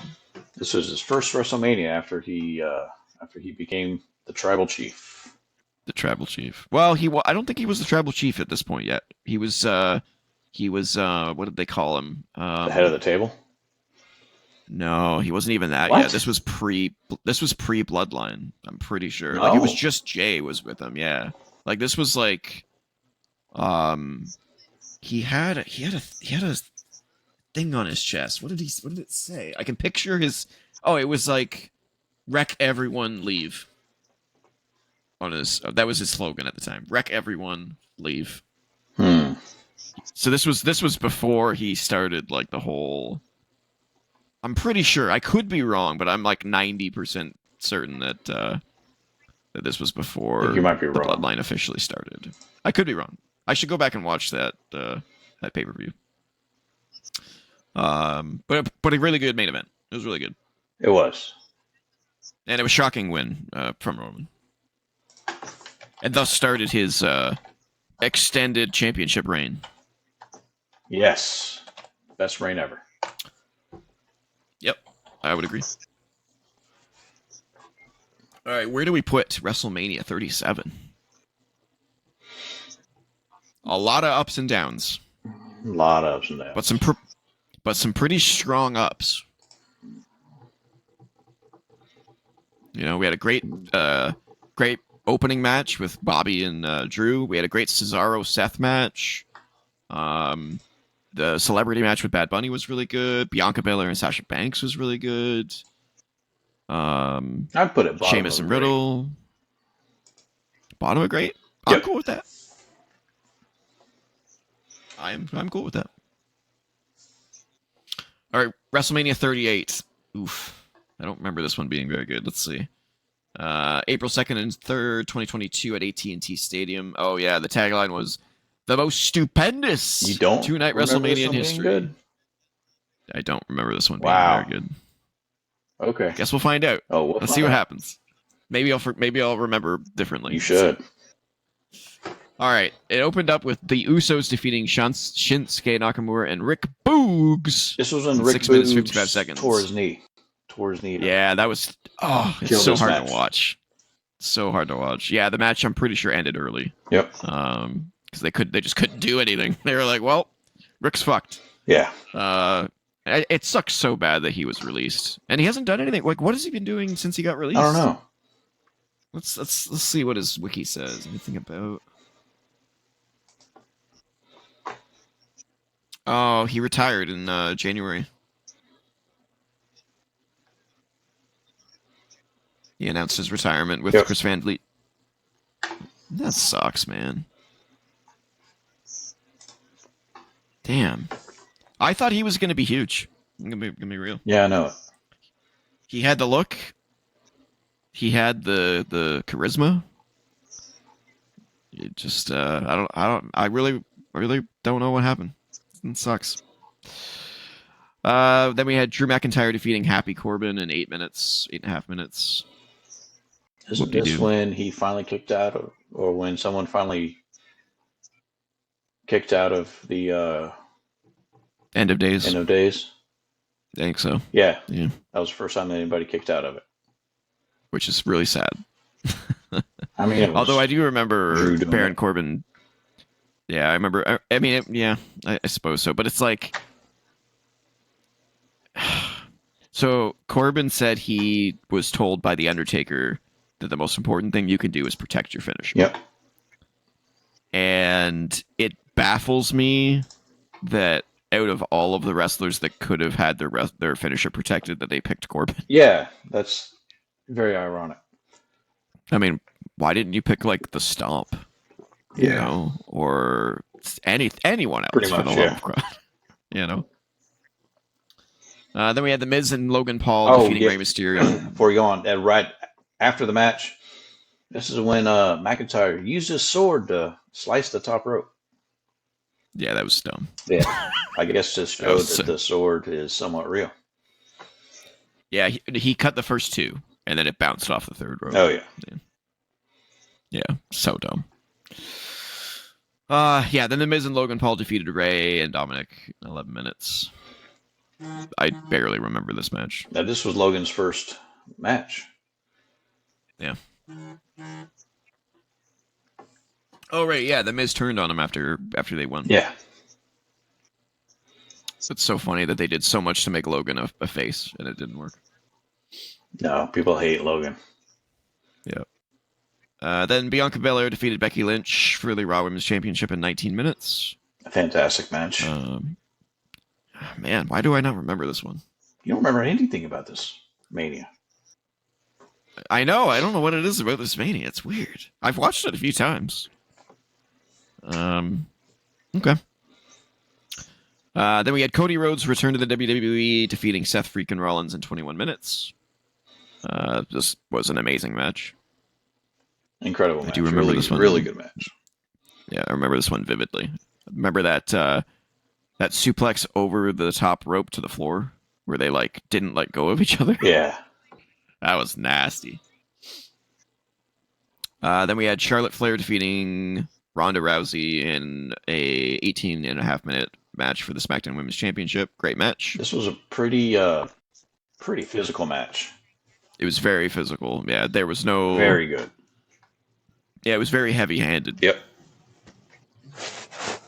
I remember Ric Flair calling it the best women's match of all time, and I was like, okay, Rick, you need to... I mean, that's a stretch, but it was... Yeah. It was really good. It was good. He's a little biased, though. Yeah. Then we had Stone Cold Steve Austin defeating Kevin Owens in a no-holds-barred match, just shy of 14 minutes as the main event. Very good. Yeah, it was very entertaining. It was very good. Yeah, it was good. And then night 2 started off with RK Bro defeating the Street Profits and Alpha Academy in a triple threat tag team match, 11 minutes long. I think something happened at the end of this match with... What happened at the end of this match? There was like a celebrity or something. Gable Steveson. Oh, yeah, Gable Steveson took out Chad Gable. Yep. He suplexed him, or German him or something. Belly to belly. That was it.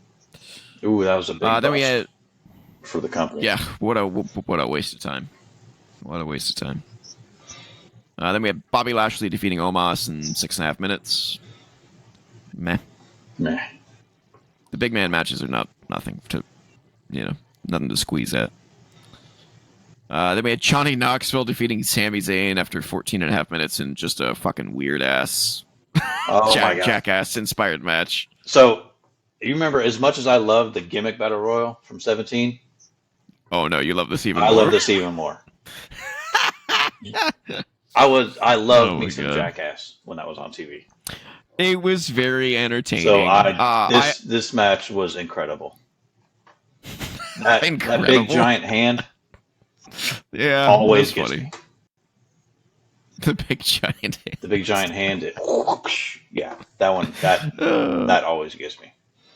It was entertaining. Yeah, I do think it was a little silly to have Sammy lose to Johnny, but it was fine. But I agree. It was entertaining. Sasha Banks and Naomi defeated Carmella and Queen Zelina, Liv Morgan and Rhea Ripley, Natalya and Shayna Baszler in a fatal 4-way women's tag team championship match. I don't. It's so funny to see Liv Morgan and Rhea Ripley on the same team. I don't remember this match very well. I don't remember the actual match. I mean, I remember the feuds and stuff going into it, but I just don't remember the actual match.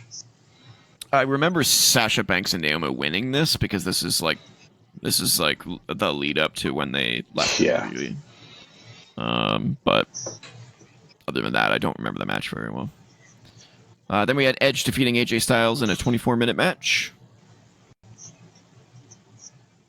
Fantastic. AJ Styles can't have a bad match. Yeah.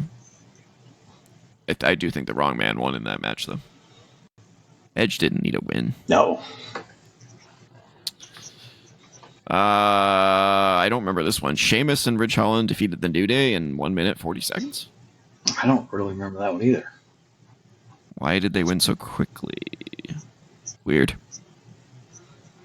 Then Pat McAfee defeated Austin Theory in 9 minutes 40 seconds. It was decent.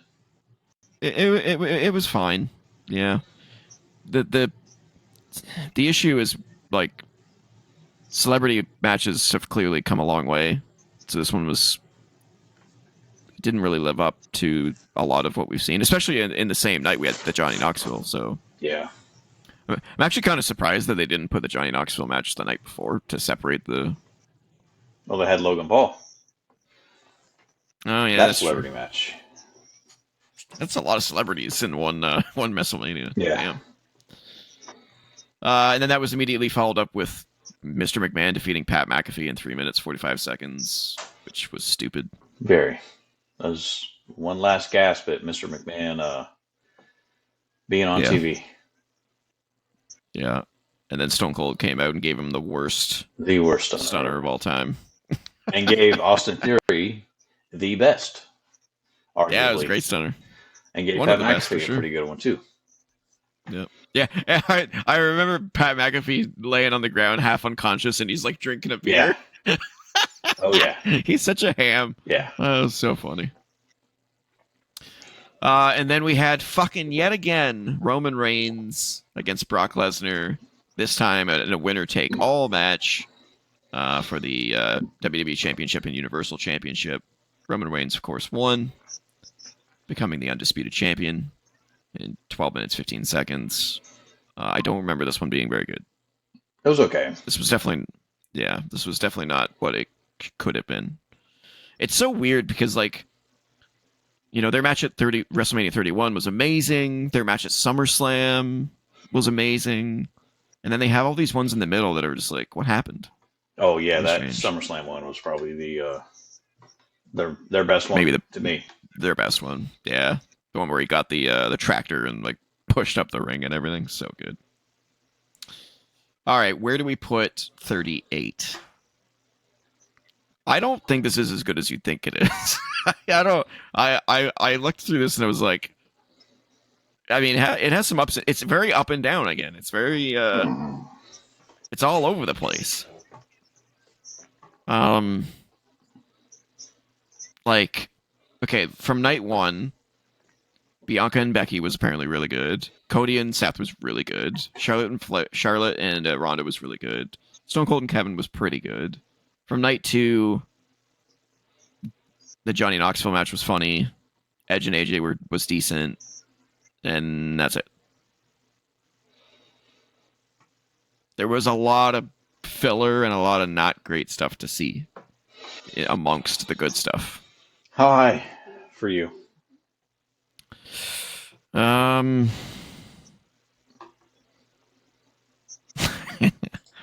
You're probably not going to like it.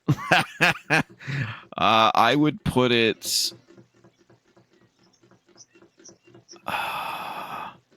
below 31.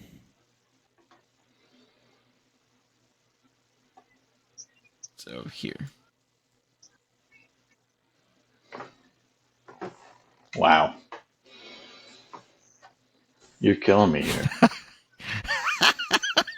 I know. I didn't like it's above 6 is where you're putting it. Yeah. That's where I would put it. I probably would put it. You're putting the year before in front of it. The year before. Yeah. Wow. Yeah.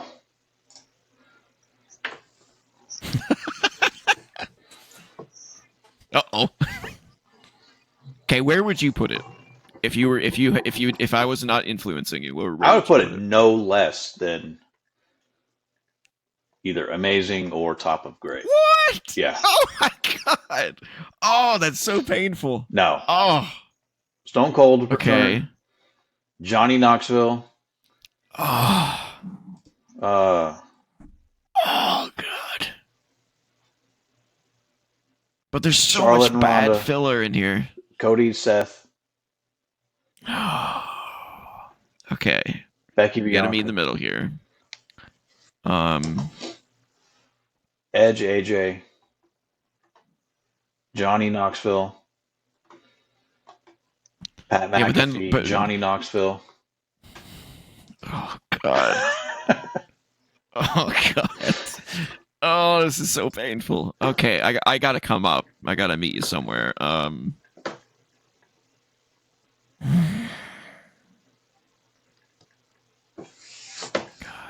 this is so tough. Let's see. You know what? I'll come up to behind 21. Oh, that's pretty high for that's. I'm moving a lot there. Oh yeah, I know. I was thinking. Okay, yeah. Fair. That's fair. Yeah. Yeah. Okay. That's a significant move for me.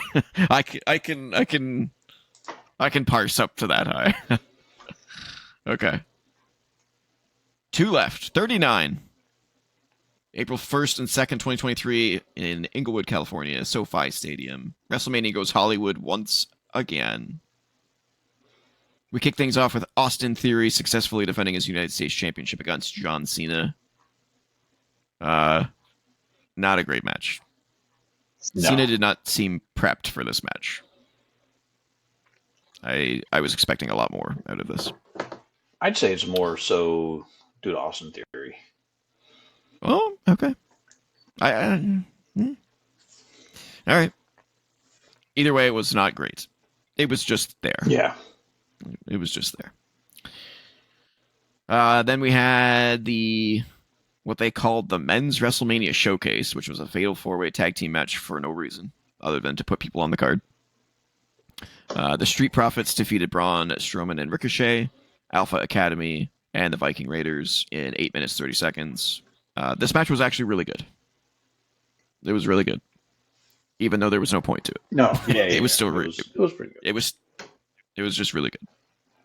Then we had Seth freaking Rollins defeating Logan Paul in 16 minutes. Good match. Yeah, it was fine. It was good. As far as Logan's matches, they were it was middle. Yeah.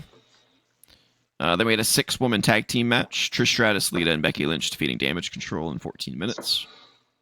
Hot take, I could do without Trish Stratus coming back anymore. Yeah. I mean, she's still really good in the ring, though, but I don't know. I would have preferred her in a singles match because, man, when she faced Becky Lynch in that steel cage match, yeah, oh man, that was killer. I just don't really care about seeing her in tag team matches. No, she doesn't shine. But they needed to hide Lita in this match. Yes, Lita's not great.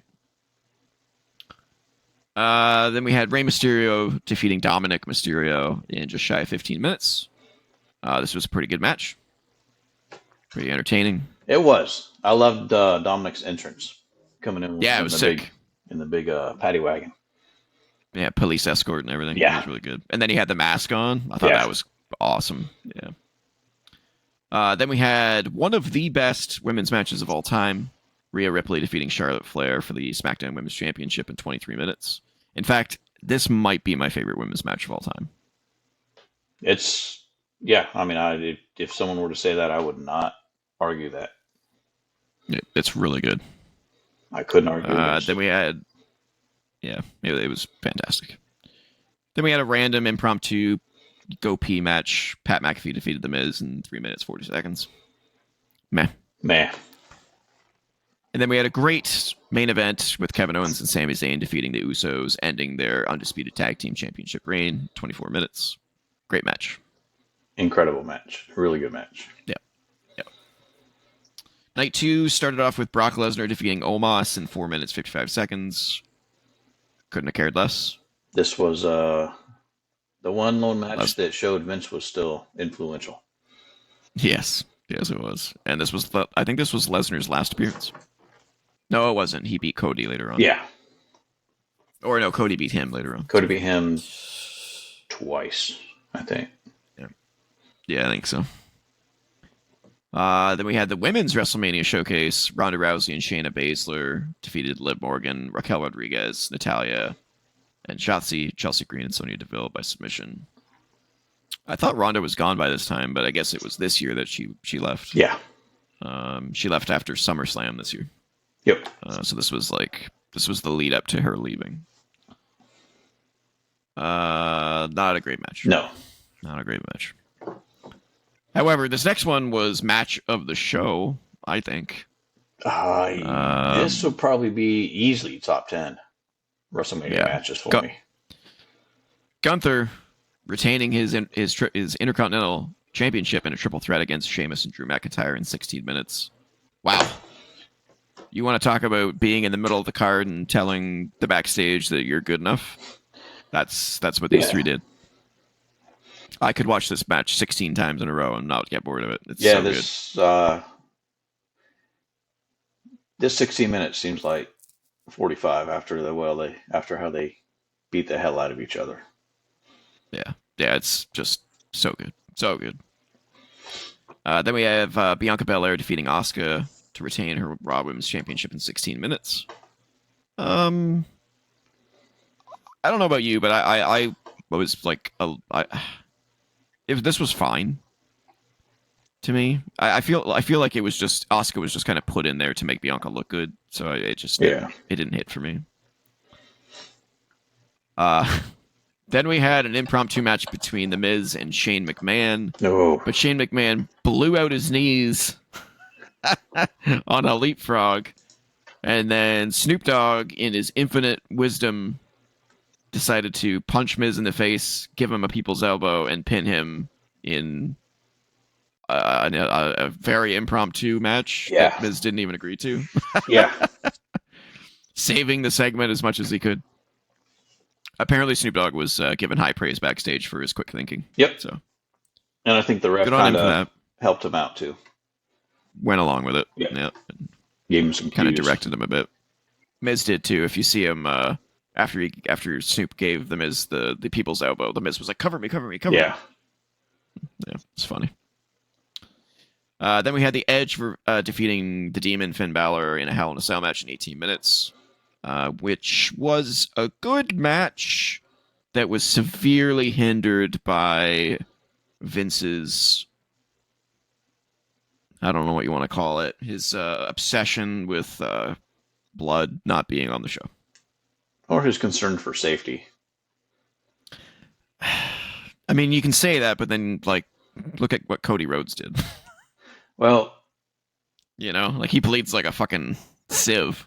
I mean, looking back at how bad that cut was, yeah, it was probably not a bad idea to tend to it at the time.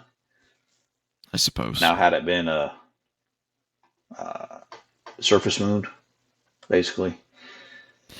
I mean, I guess it's we're in a different time. I get it. But I mean, I look back at, like, do you remember Eddie Guerrero versus JBL? Oh my God, yeah. And they didn't even come close to stopping that match. They're like, yeah, he's fine. Yeah. he bled enough for like 6 people. I know. In that match. It was crazy. So it's just what I mean. Like, if someone can bleed that much, then there was no reason to stop this match. And Finn was getting pissed off too. He kept throwing the towel at the doctors and stuff. Yeah. It's like, fuck off. Let me go fight. It's a fucking Hell in a Cell match. So I don't know. It definitely hindered the quality of the match, unfortunately. Having to continue to stop it. I don't know if they edited it out of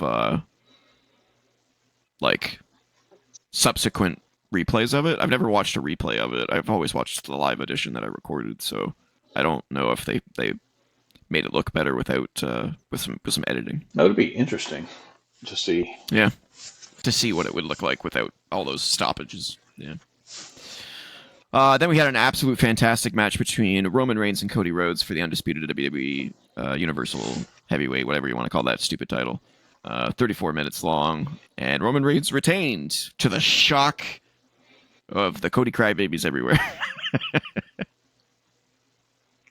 Yeah. I remember watching that live with my dad and being like, holy shit, Roman retained? And my dad was like, what the My dad was so confused. He was like, what? Oh, yeah. Why didn't Cody win? And I was like... I was so glad Roman won. Oh, so was I. I was a big Cody fan, but I was like, I love the shock value. Do it! Love it! So good. All right, WrestleMania 39. Where are we putting this bad boy? See, I want to put it really high just for the sheer fact that Cody didn't win.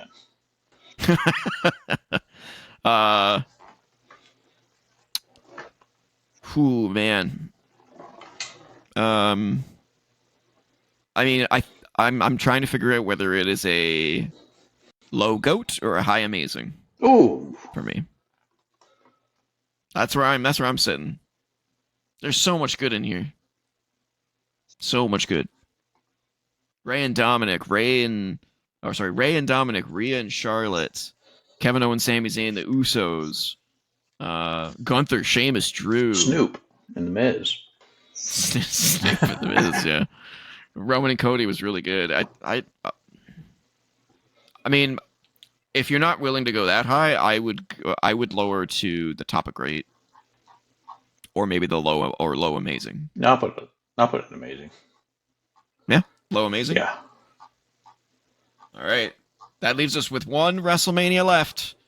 WrestleMania 40, April 6th and 7th, 2024 in Philly, Lincoln Financial Field. The show opened up with Rhea Ripley defeating Becky Lynch to retain the Women's World Championship in 17 minutes against a Becky Lynch that had the flu. Kind of surprised they let her wrestle, to be honest with you.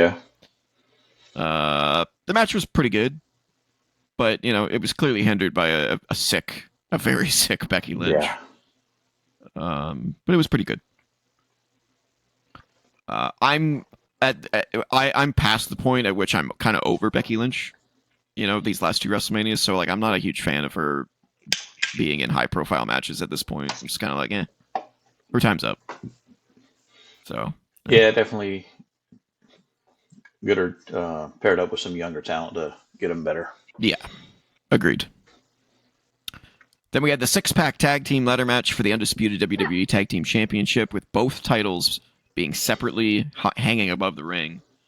A-Town Down Under retrieved the SmackDown Championships, and Awesome Truth retrieved the Raw Tag Team Championships, defeating the Judgment Day, DIY, The New Day, New Catch Republic in a 17-minute bout. This was pretty weak.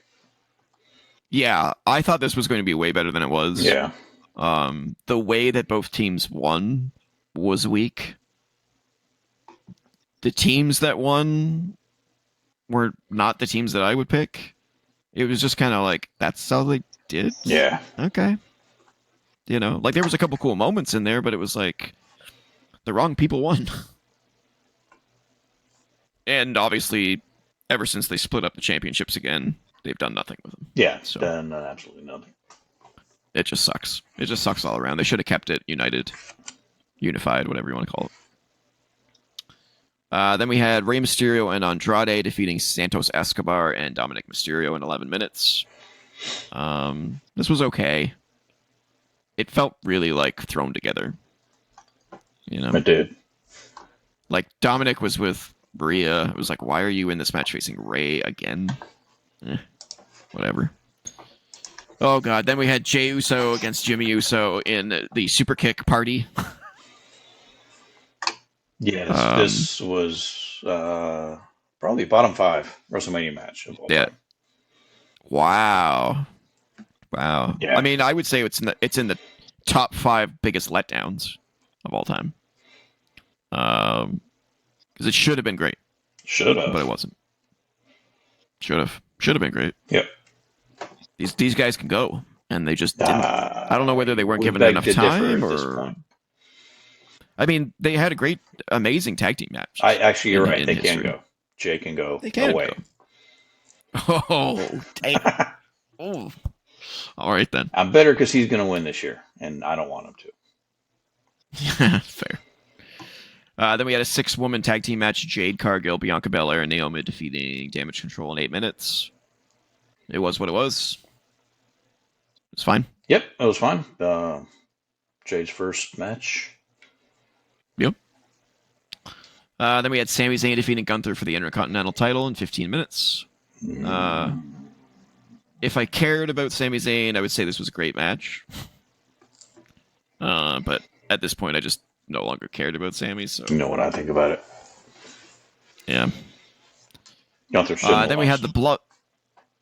No. Well, I mean, he had to in order to get... Gunther should have lost to Gable.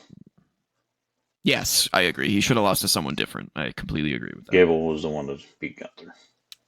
And we're almost a year later, and Gable's still treated like shit. Yep. So, it sucks. Then we had The Rock and Roman Reigns defeating Cody Rhodes and Seth freaking Rollins in a tag team match to make the following main event Bloodline Rules.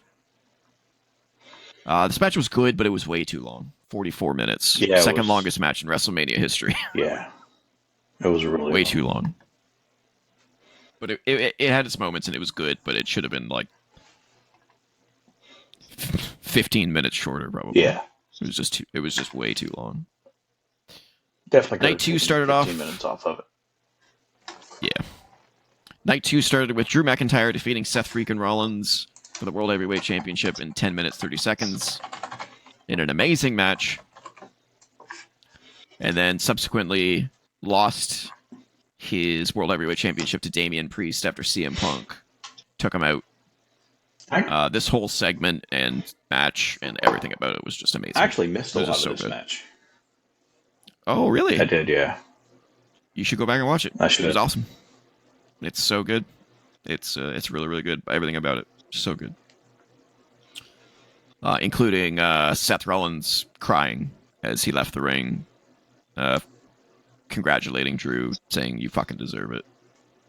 Yeah. Really cool. Cool moment. Then we had the Philadelphia Street Fight, which was the Pride. Bobby Lashley, Angelo Dawkins, and Montez Ford defeating the Final Testament, Karrion Kross, Akam and Razor in 8 minutes, 35 seconds. with Bubba Ray Dudley as the special guest referee. I thought this match was hilarious and entertaining, with Snoop Dogg on commentary especially. Oh yeah, that was probably the best part of it. He kept cracking up the Michael Cole and Pat. And yeah, it was so funny, so good. But the match itself was good. You know, they had the table spot. It was a make the crowd feel good, you know, type of match. Yep, So get the crowd excited so you can watch this next match. Yeah, LA Knight defeating AJ Styles for in 12 minutes. I liked this match. I'm sure you did. Really you like LA Knight. I did. I do. I'm sorry. Has AJ Styles won a match at WrestleMania? Yes. He beat Orton, I think. Maybe. Did he beat Orton? I don't know. AJ Styles WrestleMania record. Let's see.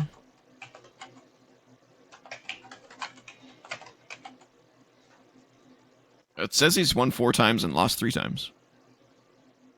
Really? Okay. He lost against Jericho. He won against Shane. He won against Shinsuke. He won against Orton. He lost against Taker. He won against New Day, and he lost against Edge. Okay. There you go. So yeah. But I thought it was a great match. Yeah. No. Then Logan Paul retained his United States Championship against Kevin Owens and Randy Orton in a 17-minute bout. Really good match. Really good match. Oh, yeah. Definitely a good match. And hilarious to see Logan Paul win. Yeah. Then Bayley defeated Io Sky for the women's championship. 14 minutes. I know you love this match. It was pretty good. I think you nominated this for Best Women's Match of the Year. Yeah, I thought it was... I mean, we didn't have a lot of amazing women's matches that year, so I'm not like saying it was like one of the top matches of all time or anything like that, but they did really well. I really enjoyed it. It's going to suck the Io Sky loses the championship 2 years in a row at WrestleMania. Probably. Sad. Although maybe they'll have her win. Who knows? Hopefully. Because right now they're building it to be like, you know, she's the one that no one's considering. Yeah. You know, in between. So maybe that's the plan, is to have her win.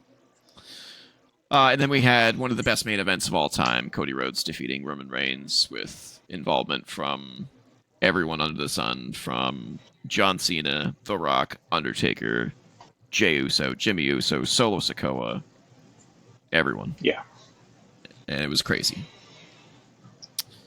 In a 33-minute match. Cody needed everybody to beat Roman. Yes, he did. He really did. Some champion he is. Oh. Yeah. This match was shorter than the tag team match before it, which I think is weird. But it was so good. All right. Time to rank the final WrestleMania. Where does this one go?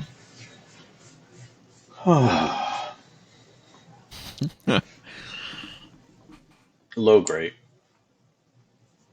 What? Low grade. Are you crazy? Yes, I am crazy. What? But that's wow. This is the first one where I'm rating it higher. But that is not at all related to this rating that I'm giving. Wow! Holy crap! Wow!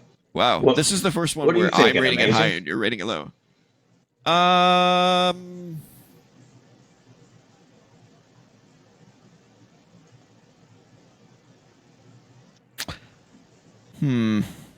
Yeah, I mean, you be honest. I'm thinking where you wanted to put it. I'm thinking top of great,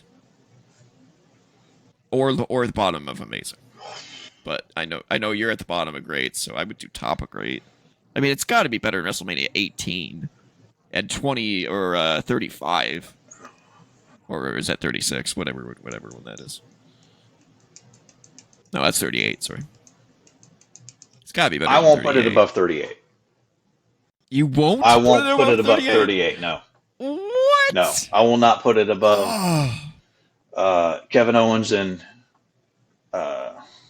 Stone Cold? Stone Cold? Nope. I will not. Wow. No.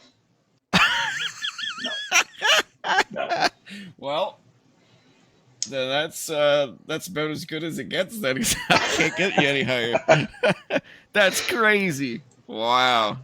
Okay. Well, there you have it, ladies and gentlemen. Our official Wrestling Renaissance WrestleMania ranked. There you have it. The worst Screenshot it WrestleMania so of we all can time. add WrestleMania 41 to it.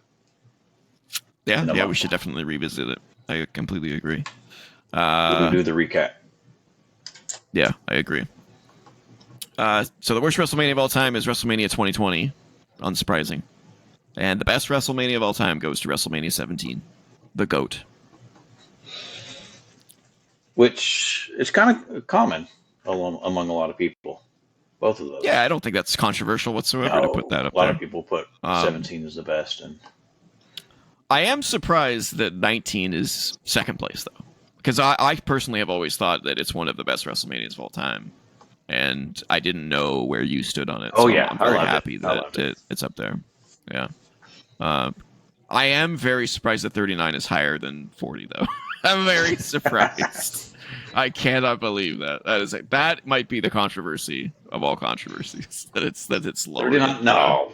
39 had Gunther, Drew, Sheamus. It did. And Cody losing.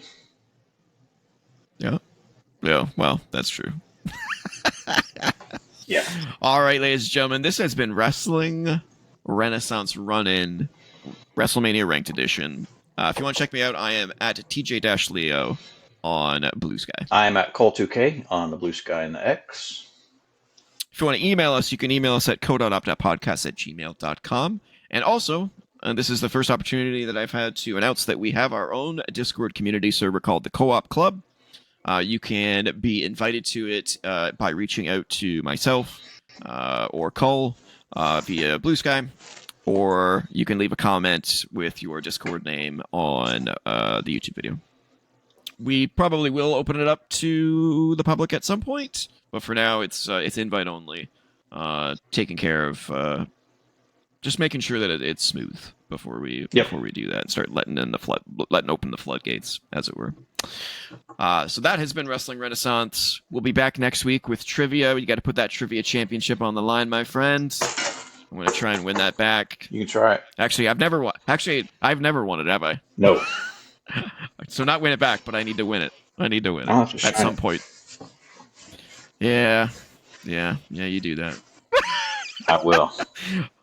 All right. We out. All right.